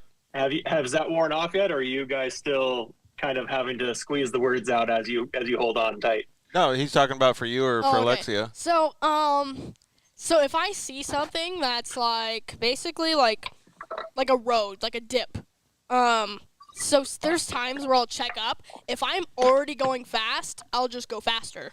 But if it's like burp the throttle over it. No, so it's like if there's a big bump and I'm already doing 80 miles an hour, I will try and go faster to hit it. But if I'm going 30 miles an hour, I'll check up. Because it'll hurt. If you're slow enough to stop for it, then we'll slow down. But there's a point where if you can't slow down, then go faster. Just to hit the gas. Same as a red light. Straight up. Oh, that's funny. Yeah. So I mean, it sounds like you guys are learning from each other, like what Zach's saying. No, because we definitely both have different things, because since I drift and Alexia is like pure short course racing, she can go faster in some of the stuff I don't, and I can go faster in some of the stuff she doesn't. So coming into corners, sometimes I'll come in a little bit faster, and then sometimes in different places, Alexia will just be like in and out. Like there's different ways of our driving that's definitely different, because from what I've learned from drifting is turn before the corner, and with Alexia, she kind of like goes full speed into like a berm. So there's different ways that we both drive, and that's not necessarily the way. You just have to know that you have to do that for that particular obstacle or corner or whatever. There's things we're both used to, and like so we definitely have different driving styles. Right. Yeah, so it's definitely different, but we both learn a lot of things from each other, I think. That's super cool, man. I think it's cool that you guys are so young and you guys can be like sponges to each other and just gather all that information up, right? Alexia, have you ever been to a UTV Takeover event? Yeah, I went to the June last year in Oregon. Oh, how was it? It was a lot of fun, actually. It was just me, my dad, and two of his friends just went for a week, and it was a lot of fun. It was like a week, and I think that was really the first time that me and Ruslan really hung out for a while. I mean, we've seen each other plenty of times. I think that was definitely the first time that we really hung out. And AKA we made a dirt bike track with a lug nut. Dude, that track will forever be superior. No, so we made a little tiny dirt bike track, but what we used to go over it was a lug nut that I had found in my pocket. He had a random lug nut in his pocket, and so we literally were 4-year-olds and drew a little track and whoops and berms and jumps in the sand, and the little lug nut was like the car driving through it. You should probably just start calling him Lugnut from now on instead of Greasehandz. Nice. Ruslan Lugnut. Yeah, Ruslan Lugnut. Right. I do think that's pretty cool. It actually makes me think right now, James, how much fun we had when we were growing up as kids. Just we were talking about at the beginning of the show. To have that vibe and to be able to still do that when you're young is really, really cool. Yeah, I would be at Paris Motocross track, but, at 12 years old or 13. And then here comes the boys, and you got the toy dirt bikes. Yeah. I was going to ask, were you guys running 2-strokes or 4-strokes? I don't know, 4-stroke for sure. Oh. I can't do 2-stroke. I'm pretty bad at that. So it's like, so no, and I think Ruslan, what's your turbo sound like? So Alexia actually has a nickname for me. She calls me Turbo Turd. Really? Yeah, turbo turd. So here. Ooh, that's a good one. Oh, That's like He does really not good. Stop at that. We'll be sitting at the start line of the race, and he'll kid do that for 5 minutes straight and just won't stop. Really? Is that like what do He you won't use stop. to release your nervousness? Is your turbo? Turbo does a big part in the nervousness thing. And then I think one thing that me and Alexia do have in common is Alexia works on all her own cars as well. Yeah, I know. We talked to her a little bit about it before too. It's pretty cool to see that you guys actually have that skill set to be able to go do that. Zach, do some of your kids be able to get? Excuse me. Do your kids get the opportunity to go work on some of your stuff too? Yeah, so my boys are in their early teens now, and they got their first tool sets for Christmas, and they're looking to get their own projects. They're pretty heavy into the roadkill and motor trend channels right now, so they're looking to find a car to start wrenching on and stuff like that. So they're definitely looking to get greasy out in the garage, and it's just a matter of time and money to find projects for them to start wrenching and learning. That's on. so cool, man. I like the way that this show is turning out because of all that stuff. And James just had his brand new newborn daughter. And she's not even she's 5 months. Yeah, she's 5 months, and he's already got her out there working on a 1969 Chevy, tuning up the carburetor, getting it all pro. Old enough to hand a wrench over, right? Yeah, exactly. So I can see that same vibe going with James' daughter Beck too. So Ruslan and Alexia, you guys do racing together, and you obviously work on your cars, and you spend some time with tools and in the garage. What do you guys do away from the garage? Away from the garage? School. Ruslan's out there like 14 hours a day, other than when he has to do homework, right? Well, so school, not necessarily. I don't really like doing school, but it's definitely I have to do it. I cook. I do actually a good amount of cooking as well. You were just cooking for your parents the other day, weren't you? What? You were just cooking for your parents? Yeah, I will. I don't know. Cooking it's weird. So like I'd always cooked with my mom since I was little. My mom she's my mom's a chef. She's a literal chef. So she will not go out to eat. She will, oh no, we got stuff at home, and then make a gourmet dinner as soon as we get to the house. So I've always helped around with cooking. Do you have a favorite dish that you like cooking? For my mom. Like, let's just say you have to make dinner for the whole family. What are you going down with? So it would be tacos. No. It would be an over easy egg on top of a burger. So that's what I make a lot. Big burger guy over here. So it would be a smash patty and a over easy egg on a burger. I'll fry the toast, and I'll make my dad 2 of them and my mom 1 of them. That's normally the usual if I normally make an over easy egg on a burger. So. Look at this guy, dude. And Arthur's a beast. Yeah. These two. Yeah, he can get down on some burgers. Dude, that's pretty cool. Alexia, what do you like doing, like Zach said, after if you're not doing racing stuff? It's just like school or racing and hang out with like friends on the weekends sometimes. But I don't know, racing and school pretty much takes out my whole day. It's crazy, right? Like when you guys think about this, like James, you did it when you were younger too, but like having the level of focus that you guys have on racing, and obviously when you guys do cooking or homework and all that stuff, do you guys think like, wow, I'm missing out on stuff, or do you guys just love it so much that you just want to keep going? I definitely never think that actually. I have a couple friends that are racers. That love racing, but at the same time, they're kind of, well, I don't really like racing because sometimes I have to miss, like, friends' birthday parties because I have to miss a birthday party to go to a race. But I never really think I miss out on all that. It's just, like, I'm focused on one thing, and I want to stay dedicated to it. And I have a couple friends. I don't have a lot of friends because I only have friends that are really into the same stuff? Into the same thing. So I'm really close in with, like, Alexia, and I don't know if you guys know him, Cash LaCroix. He does a lot of rock bouncing, and he practically races every week. So I'm very close to people that do the same thing I do and like are dedicated the same way I am. So that's why I'm friends with Alexia. So I don't really think I'm missing out at all. I think I have everything I could ask for. What about you, Alexia?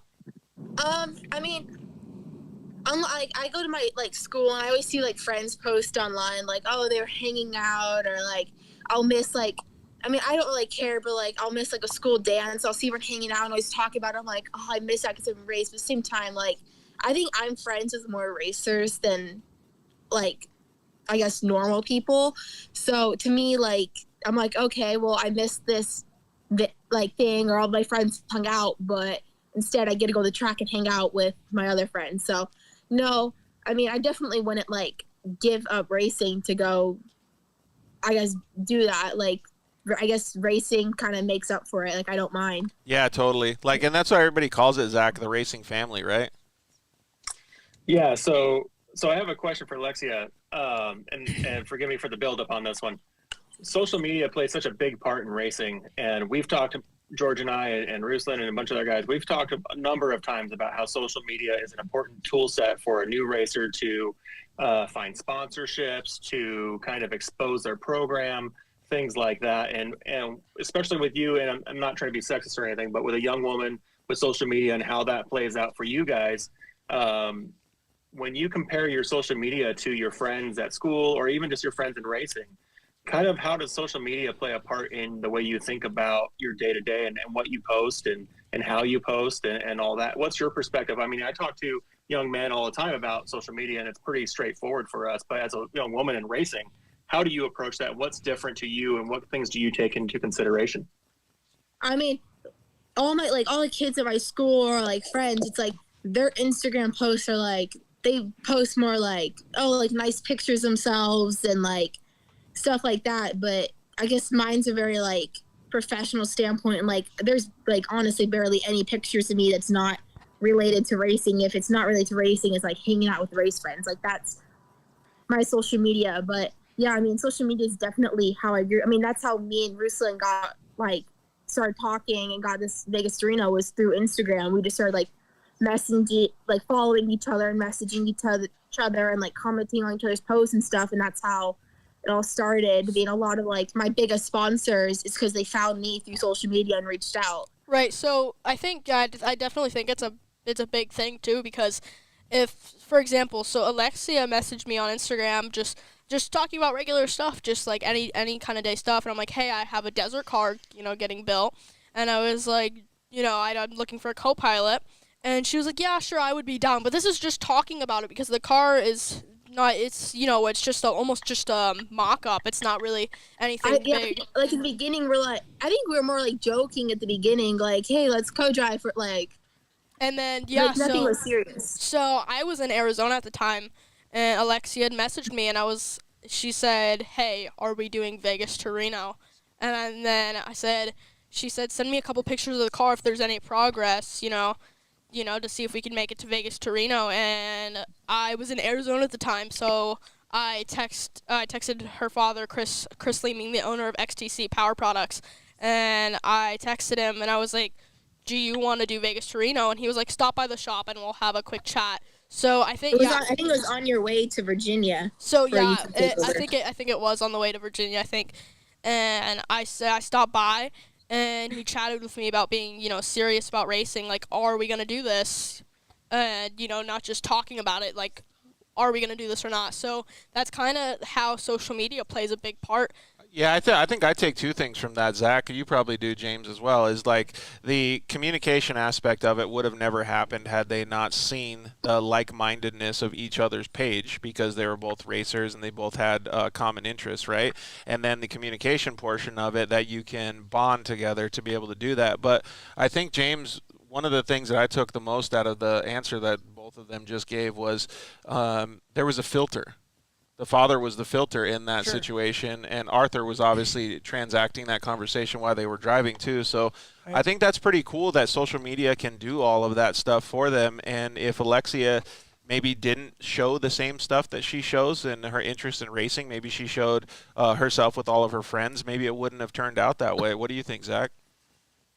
I think it's very important for the older folks in the industry, the parents, the friends, the consultants, the brands, to really let these young racers know the importance of social media and that it's your resume, that it's not just an identifier, it's not just a handle, right? It's not just a hashtag that you're doing. It's you're portraying your future, and you need to realize what you want your future to be, and start living that future through your social media. And I'm not saying like fake it till you make it stuff. What I'm saying is, it's kind of like that, dress the way for the job you want type deal. You need to really understand that it's your resume, and more you're not turning in a paper resume to somebody. You're not turning in, some sort of official document to a sponsor. You're not doing a lot of that stuff. What you're doing is saying, look at who I am. Look at what I'm doing. This is what my aspirations and goals are, and this is what I'm doing to progress towards it. And your feed, your profile feed is that resume. Yeah. And so we as consultants to these young people need to make sure that we're doing a proper job and leading by example of how to properly do that and how to not just sell out and be, just another page and just another athlete and just not just another thing where anybody can throw a product in front of us and all of a sudden we're getting paid $50 to hold this thing in front of a pitcher, right? Like, we need to be authentic. We need to tell them that this is who you're going to be in the future. So you need to represent yourself well. Yeah, I think that's good. Do you guys both understand that pretty well? Yeah, for sure. I think that, I know Ruslan plays a big key of the social media game, and he's great at it. Yeah. And I do agree with you on that. As far as, we used to send a deck out, right? Yep. Or before that, like you said, paper resume, right?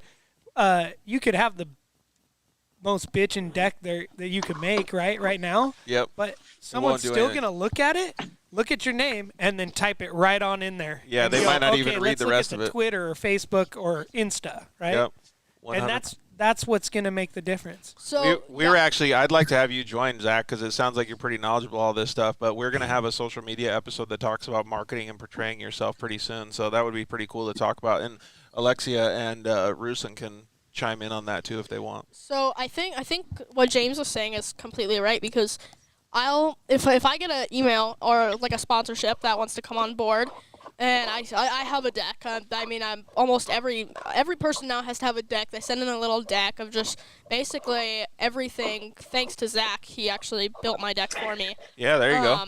And the first it looks thing, pretty good if I say so myself. It does look very good. Thank you. I want to check it out, man. And yeah, shoot me over that PDF, dirtlifeshow@gmail.com. So the first thing any sponsors really ask is, how many followers do you have and how many views do you get? I just think that's so crappy, but I get it. Like, I totally understand but it. That's the most common question, and it's like, what's your most viral video? And I'll tell them, and they'll, oh, okay. So if you had I jumped over the canal. What? So it's not really about that anymore. It's just how many views do you get and how many followers do you have. That's really all that matters, and that's kind of why a lot of people do like giveaway campaigns or buy followers. It's just because that's kind of what matters now. Is that I personally don't think it matters. I think just it just. Well, I have way different. We could get into this. I like the transition though that you're talking kind of on this same subject, Zach, is because we put so much weight on this. But I want to go back and kind of to ask Alexia first, and then Ruslan. What do you think your guys' biggest achievement was in 2021? And maybe it was even together. I don't know. I definitely think it was Vegas to Reno. That was the first desert race. We became the youngest kids to do it. It's the longest race of the year. Nice. And we did it in 6th place, and that was definitely. We raced legends, we raced worlds, we did other stuff, but I think that was definitely the highlight and definitely what kind of started it all. Dude, that's pretty for cool. Sure. That's a pretty good accomplishment, right? That's a very good accomplishment.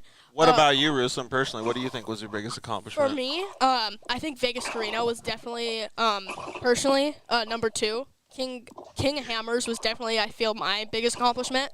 Even though it was so much shorter, I became the youngest kid to ever do it in all of history, because you are not allowed to do it if you are not 16 years old. So I had to go through a lot of trouble to actually do King of Hammers. So as soon as I had got in, I'd actually raced it and got very close to finishing. I think that was definitely my biggest accomplishment, because King of Hammers is definitely, in my opinion, the hardest race in America to finish. Sure. Yeah. Right. So dude, it's crazy. George, I think a more interesting question might be asking Arthur what he thinks the most important, accomplishment was last year from somebody that's trying to lead him in the right direction. Yeah, that's a good way to do it.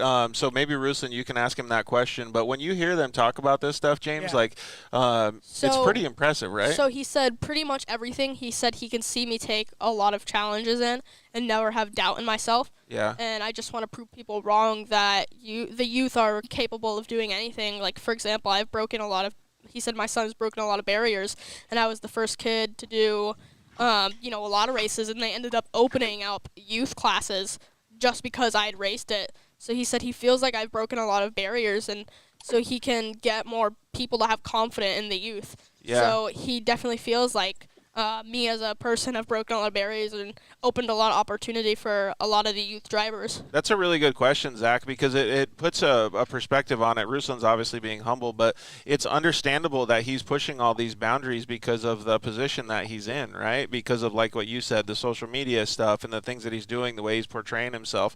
I think those are very, very valid characteristics that are going to obviously make him a better human being in the future, but they're giving the opportunity to a lot of other people. I think that it's important for us to recognize that other side of the story, right? Like, we can all say, we always push these athletes and young people especially, what have you accomplished? What have you won? Like, that's always a big thing. Like, what have you won? Where have you podiumed? How many followers? Going back to what Ruslan was saying, how many followers do you have? How many eyeballs do you have? Well, a lot of times, more importantly, is who you're impacting and what message you're giving them, because that's going to be one more important to the stickiness of that audience, but also the future of that athlete.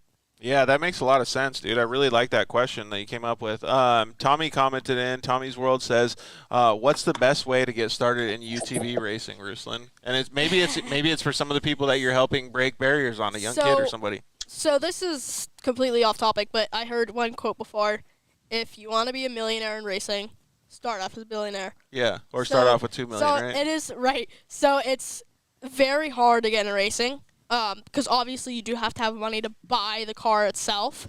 So racing is fairly expensive, but a good way to get into it, just start off with the local races. Because they do have local races out there. Like, I started off personally with the dirt series, and I still attend. And Alexia goes to AZOP, crushes it. Right, yeah, she does an amazing job. So I think going to the local races is definitely, like, I started off with dirt series, and then the next step after that was works. So you start off with the easier stuff, and then you go kind of from there. So local races, it's a $50 entry fee. So it's just start off with the locals and move up from there as you progress, get sponsors and help. The People's Champ would probably say go to the Lake Elsinore Grand Prix. Yeah, you're Lake Elsinore's biggest homeboy, so. LE, baby. For life. Any regional event, smaller stuff. I mean, getting your feet wet. And then back to what Ruslan was saying about off-road racing in general being expensive, the UTVs have opened that door up for anybody. Yep. I mean, my first Rhino was $120 a month. Yep. I paid payments on it.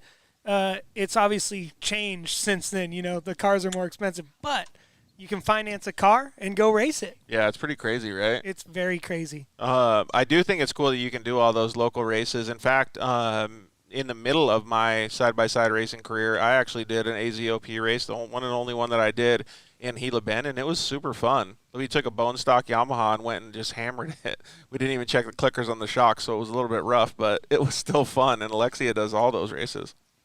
Yeah, that's where I all started. I was in ACOP. It's where I definitely changed as a driver, especially the past year. One thing that I don't think me or Alexia have ever mentioned to a lot of people was that Alexia's first race and my first race were both actually together. I was racing a Polaris RZR 570, and Alexia was racing a Polaris RZR 170. And the one and only race I did in a 170. So she was lined up. I was lined up, and she was lined up right behind me. So her father had taken a picture of her car. And you guys never knew each other? Never. So it was just a coincidence. So we looked back afterwards. Right. Whoa. So her father had taken a picture of her car, and conveniently my car was right in front of hers, and we had both had our first race that day. Dude, that's crazy. Yes. There's a picture of us together in tech, us like right next to each other, and then I think that was that was like 4 years ago, I think. That was 4 years ago, right? Yeah, 4 years ago. So there's a picture of us. We were tiny little kids in our little brand new little stock little cars, and then now we're racing these big desert cars at Big Sereno 4 years later. Dude. I remember we camped next. I don't really remember much from that race. I did one race in a 170, then it raced again for over a year just because we were building a new car. But yeah, we coincidentally camped right next to each other. We're in tech right behind each other. And then we looked back. Yeah, we looked back. Like a year ago, I found the picture. I'm like, wait, that's you. We were there's this picture of us together from 4 years ago. I feel like they're talking about finding a box that you've buried in the ground for 10 years and then you open it back up and it's that special. You're like, whoa, dude. But it's just because they're so young and 5 years for them is so long. It's crazy, yeah. And think it's if you think about it, since Alexia's, it's a little bit different for her, but since I'm 13, so I just turned 9, take away another 4 years from that, I'm 4 That's years old. so crazy to me. And Alexia, what, you're 15 now, I think you said? Yeah. Dude, that's so nuts. Zach, it's pretty cool that they have these memories already starting now, though.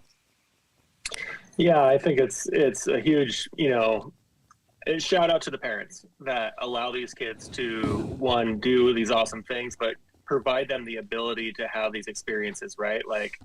There's so many parents out there that are scared to let their kids even go outside, let alone. So I don't know if you're looking, but if you see the red car, that is Alexia's car, and the other car in front of it, that is my car. That's so crazy, man. That's when we took our little play car from Glamis. There's a little bone stock 170, went to Lucas. Wow. If you know anything about Lucas, it's you can't win in a bone stock 170, and I was. No. You have to have a mounted motor. And you have to have at least 6 transmission gears in your pocket or on the trailer to be able to last for the whole weekend.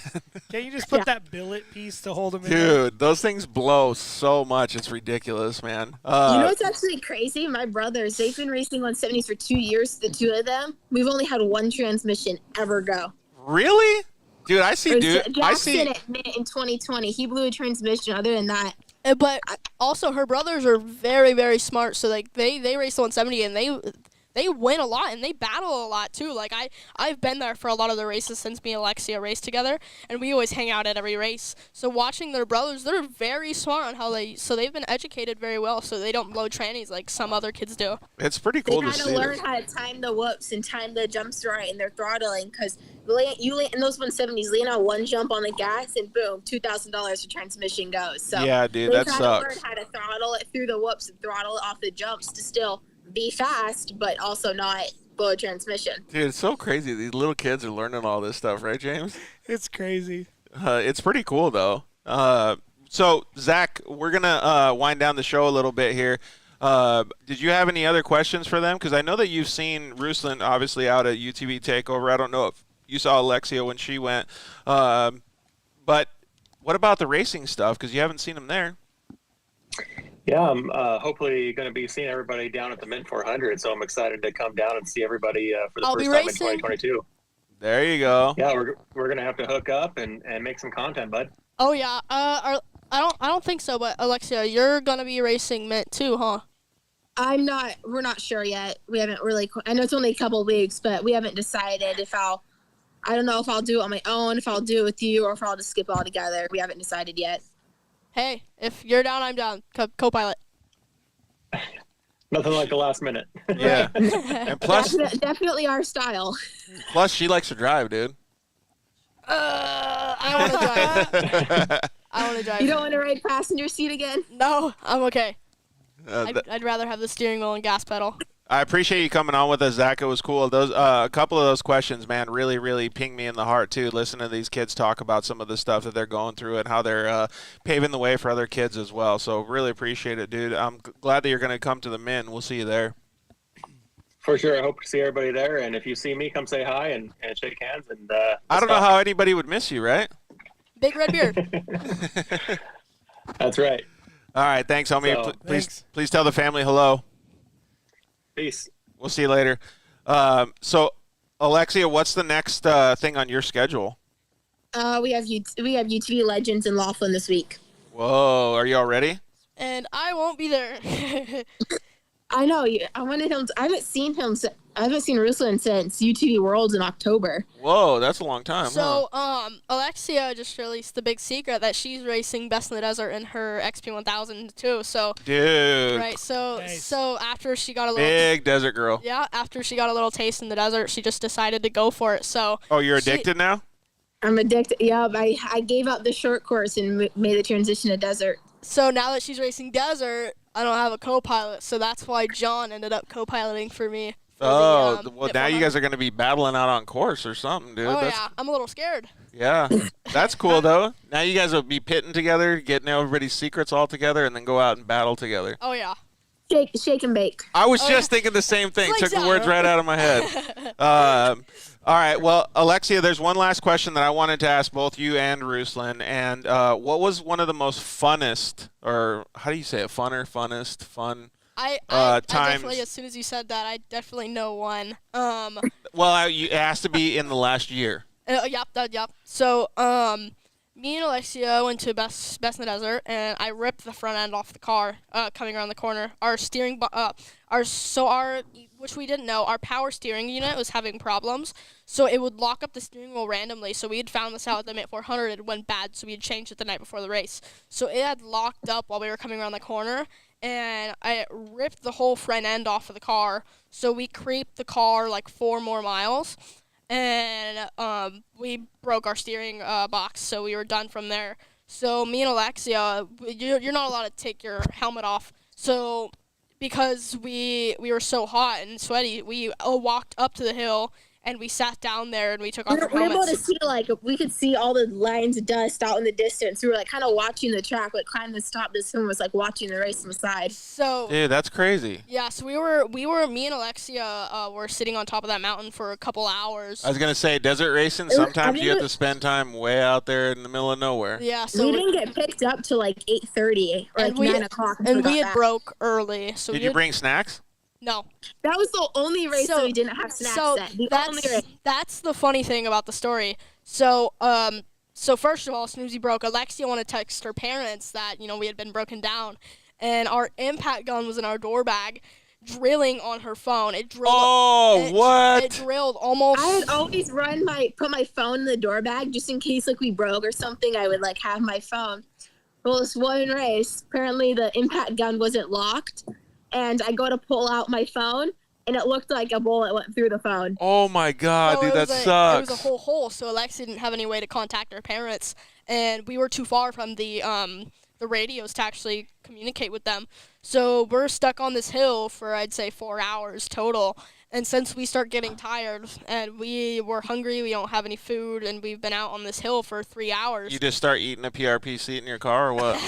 No, very close to that. But I took out my water bag from my car and I blew in it, so I puffed air in it to where it was almost like a squishy bag, and I'd use that as a pillow.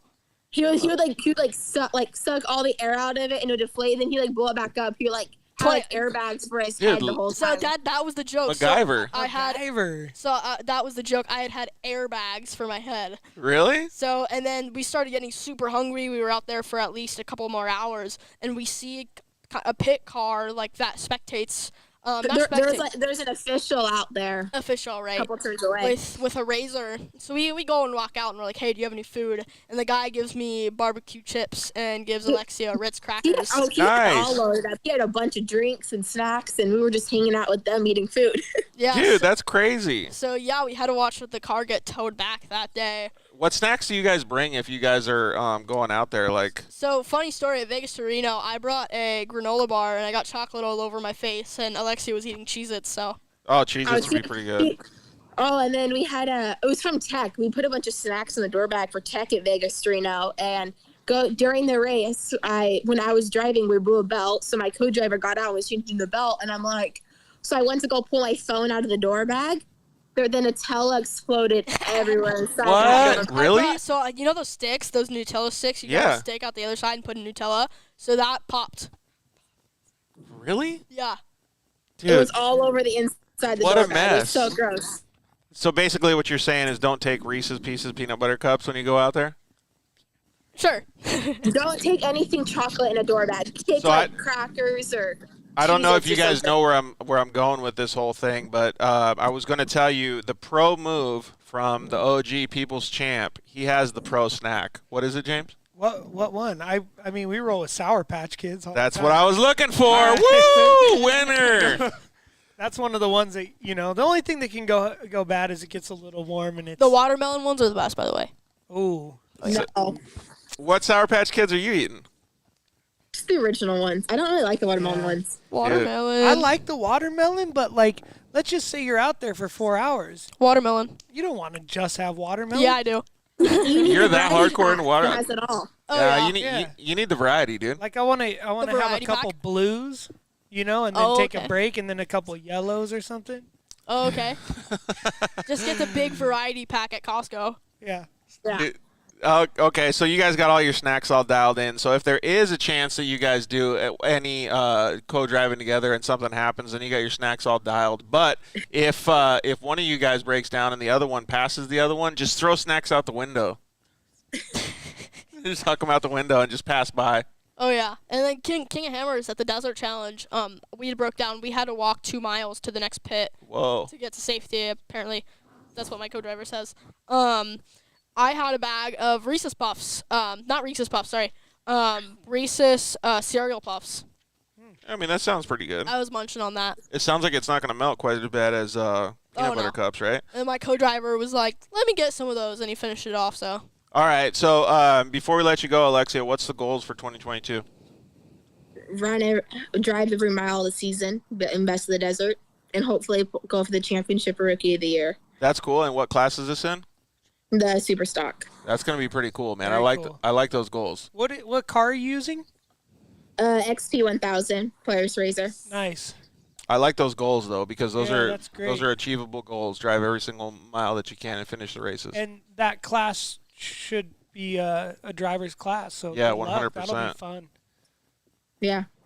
Cool. Well, good luck. I can't wait to see you out there, man. It's going to be pretty cool. I'm sure you wish her good luck too, right, Ruslan? Oh yeah, for sure. I wish both of us the best of luck. All right, Alexia, tell your family we said hello and thank you for joining us. Will do. Thank you. All right, we'll see you later. Yeah. All right, bye. The whole family was saying bye too. But yeah, see ya. So what are your goals then, Ruslan, for 2022? Definitely try and attend to every race I can. That's definitely one of my biggest goals out there. Yeah, that's really one of my biggest goals. Also, grow myself as a mechanic, learn more knowledge off of race cars.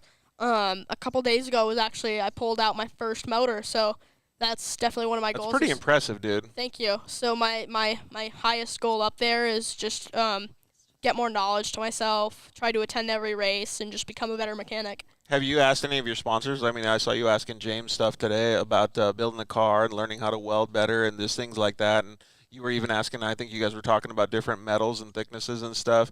Have you talked to anybody else that's your sponsors, like wheel sponsors, tire sponsors, motor sponsors, about like asking specific questions so you can learn more? Yeah, I've probably talked to a couple people about that kind of stuff. Like, I see, what's it called?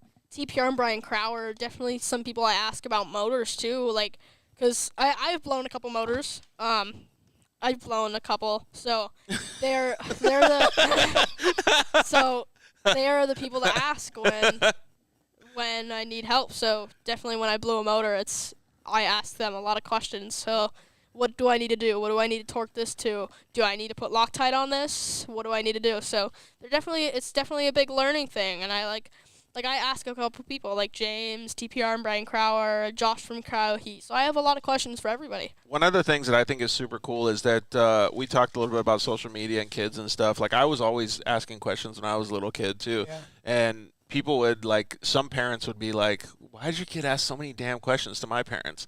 And my parents were like, he just wants to know. Like he's like, wants to get all the information. He's like a sponge. I think it's so cool that you do that. So when I hear you saying that, I want to tell all the people that are listening and all of your fans and stuff too, like don't be scared to ask questions. Don't be scared to go up to people and talk with them. That's like the most biggest thing that my dad has ever taught me in life. Learn. There's no shame to ask. Yeah. If it's a no, it wasn't gonna happen anyways. If it was a yes, it's a yes. Perfect.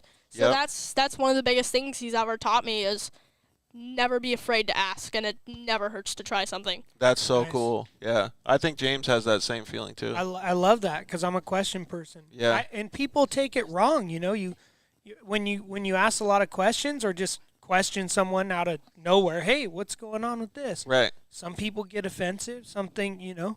But hey, that's okay. Yeah. If you're trying to learn or understand what somebody else is doing or this and that. I agree 100%. I have one question. Yeah, do it. If you could podium any race this year, what would it be? King of Hammers. No, well, that's over. Yeah. Oh, Coming this up. year? Oh, Yeah, coming yeah. up? If I could podium Like, what's on the anything? list? What do you think, like, hey, World. this one's going down on the paper?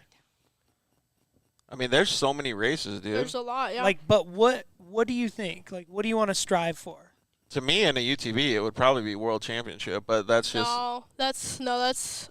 I'd rather be something that's more harder and more worth it, and you know, something that takes a lot of respect and time and money and stuff like that to do. And it would probably be, I think, if I could podium any race, it would be the May 400 Yeah. of this year. Yes. What class are you gonna run this year? Unlimited. Unlimited. So it's unlimited. There's some pretty big dogs in that unlimited class. So Mitch Guthrie races that class. Yep. So there's definitely some big dogs in that class, and I definitely think like Jim Beaver, a really good friend of mine as well.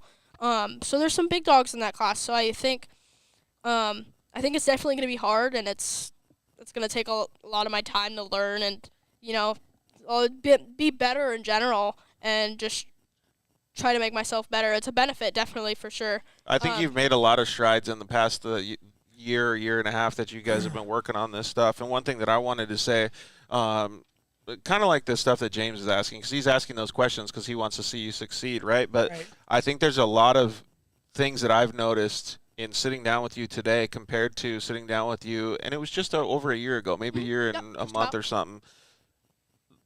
I don't know if you can see it in yourself. I know that your dad can, but the level of expertise, maturity, and knowledge that you have compared to just a short period of time a year ago is phenomenal to me. Thank you. It blows my mind to see. And the reason that you have that success is because that you're willing to put in the hard work and because you ask those questions. So I think if there's anything that anybody can take away from this interview is that hard work, questions, and just having a good structure around you is very, very important, man. I think one of the big parts of my success ever in my whole career and anything I've ever done is my dad, for sure.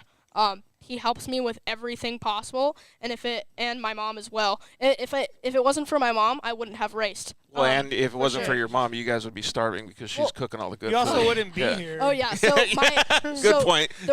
Right. Touche. So the reasoning is my mom had sold her. My dad had bought her a sand rail. Very, very luxurious sand rail, and she had sold it. We're talking Gucci here. Ostrich stitch, like Gucci, like 700 horsepower Whipple supercharger. Whoa! Full monster sand rail, and my mom sold it just so she could get me into racing. There you go. So dedication right here. So if it wasn't for my mom and dad, I wouldn't be anywhere in racing. I'd probably be playing video games for sure. So if it wasn't for them, I give every hats off to them. So we're making fun of Valentine's Day with the pizzas and stuff today, but like that seriously touches my heart. Like that's so cool that your family's that into it, man. Yeah. And definitely my sponsors too, because they help with a lot too. Yeah, absolutely. Well, everybody helps in all these programs, right? James and I know all of this stuff, but it's cool to see the beginning of your structure kind of come into fruition, right? Like everything is coming together for you, and you're starting to understand how much more work that your parents were putting in to get you to this point, and you're taking over some of the reins. And like honestly, just looking back, I feel terrible because of how much work I didn't put in before. Just looking back at it, like not wanting to work on my race car, not wanting to help around the house, and just looking back at it now, I feel absolutely terrible. That's respectful that you think that way, dude. You're still 13 years old, buddy. So no, my all of my props and hats off go to them for sure. You probably should scrub the burnout parts off the driveway. get in there and take care of that cement marks in the driveway, buddy. Those stay there because those are memories. So. Oh, I see how it is. He's trying to give himself an excuse not to go scrub them, right? For sure, no. One thing that I'm going to circle back to is he said, there's big dogs in that class, right, in Unlimited. Yep. Ruslan doesn't even know about the big dog shirts. No. You know, like if you don't want to hang with the big dogs, stay on the porch. Yep. You know what I mean? I feel like Let the big dogs eat. we need a shirt. Yeah, Let's get Ruslan a shirt. You know? Still Yeah. unmade. Well, I saw this one shirt over here. Good thing. Ruslan. Oh, actually, let me plug my mom real quick. All right. My mom owns a clothing business called Greasehandz Print Shop. Really? So yeah, I can get those made. So if y'all ever need any custom T-shirts made, Greasehandz Print Shop got you. So actually, one gift I made George is this T-shirt right here. So it says RGZ right here. RGZ. Boom. So- Greasehandz. So this car is actually the one that James designed. The purple one is actually the one we have behind us. And my sister is the designer of it. My mom prints all the clothes out too. You gotta really Yeah. you gotta really get into these things too, because like there's a lot that goes into all this design work, Yeah. dude. Like Oh no! The- Sasha spent a lot of time on this one. And these this one things as well. look like legitimate. James, Yeah, have you let me seen feel this her thing? up. So Sasha actually drew that. That's the so first cool. one actually took me over 3 months, I think. Whoa! The first drawing, I was like, no, I don't like this. And then my dad was like, no, do it again. We want to see it. So I finished it. And then the last one was like 3 days before KOH. And he was like, we need a shirt ready for that. So then we Dude, did the last one. that's crazy, It man. is really cool. Yeah. So if y'all ever need any custom T-shirts, Greasehandz Print Shop. Greasehandz Print Shop. All right, Greasehandz Print Shop. Very detailed. We're gonna kind of take the show, close it out right now. Do you want to thank any of the people around you? I know you had just pretty much thanked your whole family, but Oh, yeah. you got a bunch of sponsors and stuff too that Yep. you want to thank. I like right? to thank my personal interpreter right here behind me. Dude, I Sasha. know her hands are getting tired, so that's Oh, why I yeah. was thinking about closing down the show. So Just a little bit. So Sasha puts a lot in. Tomorrow, she's just gonna have her hands in her pockets, just like resting all day. Right. So Sasha doesn't have to do this at all, and she did it just for us. So, yeah, my dad said my gift to her would be massaging her hands. Yeah, So, exactly. yeah, I definitely like to thank my whole entire family and Sasha. I like to thank Leon. Yep, Leon's over Leon there for passed sure. out. Leon, do you want to say bye to everybody real quick? You can come over here and say bye to everybody real quick if Yeah. you want. And I would for sure like to say hi. I'd like to thank all my sponsors. I'd like to thank James for building my car. I'd like to thank TPR and Brian Crowder. Come sit over here by your brother. Come here, buddy. Come on. I'd like to thank Baja Designs and Rugged for all our communication, and XTC Power Products, and everybody that came on tonight. Fuel Wheels. And Fuel Rims for having the best wheels ever. Yeah, they did a good job. And GBC Tires actually makes a great tire. I didn't end up popping one at King Hammer, so. And along with you, I want to thank IMG Motorsports too. James is allowing us to have the show here, so it was really cool. We really appreciate it. So I'm going to post something a little bit later or tomorrow. Man, they had so many cars in here at IMG, so please come help support their business and give them call them up and check them out because they have tons of cages too in stock, so you can come grab those things. Thank you to all of our sponsors as well. And if you see this car right here, this car as well. And then James actually built 2 of my other cars as well. So. Dude, just welding all kinds of stuff, dude. I know, Getting right? those things styling. Got to give James some props here. Yeah, so thank you to the guys over at KMC Wheels. Head over to your local 4-wheel parts, buy some KMC wheels. You can also go to wheelmerch.com. They have all kinds of fresh stuff over there. Thank you guys over at Motul. Fantastic lubrication products. Please go and buy your products from them. You can go to the local Cycle Gear and get your Motul products. They have tons and tons of good stuff for side-by-sides. Thank you guys over at Shock Therapy. Like I said, go get limit straps, steering rack, BSD kits, all that good stuff. You can use code DIRTLIFE at Shock Therapy USA. Save a whole bunch of money. Thank you guys at EFX Tires. Thank you guys at Evolution Power Sports. Like For Ruslan more said, power. yeah, more power. Can you do the turbo thing real quick? There you go. Evolution Power Sports make your turbo sound like that. That dude. is. Oh yeah. What do you think that one's from? That sounded Fast and Furious. I know. I kind of think it sounds like to me it sounded a little bit like not the new diesels, like a 5.9 2003, like 5.9. No. Oh, like one of those hard hitters. yeah, that's what I'm thinking. Yeah. So yeah, thank you to the guys over at Evolution Power Sports. You can get Code Shooter and you can tune your own car. You can have one of their exhaust systems, and you can obviously go down and have them tune your car for you too. Thank you to the guys over at Zolander Racing Products. You can use the code TheDirtLife. Grab some radius rods, tie rods, match up with your Shock Therapy steering rack.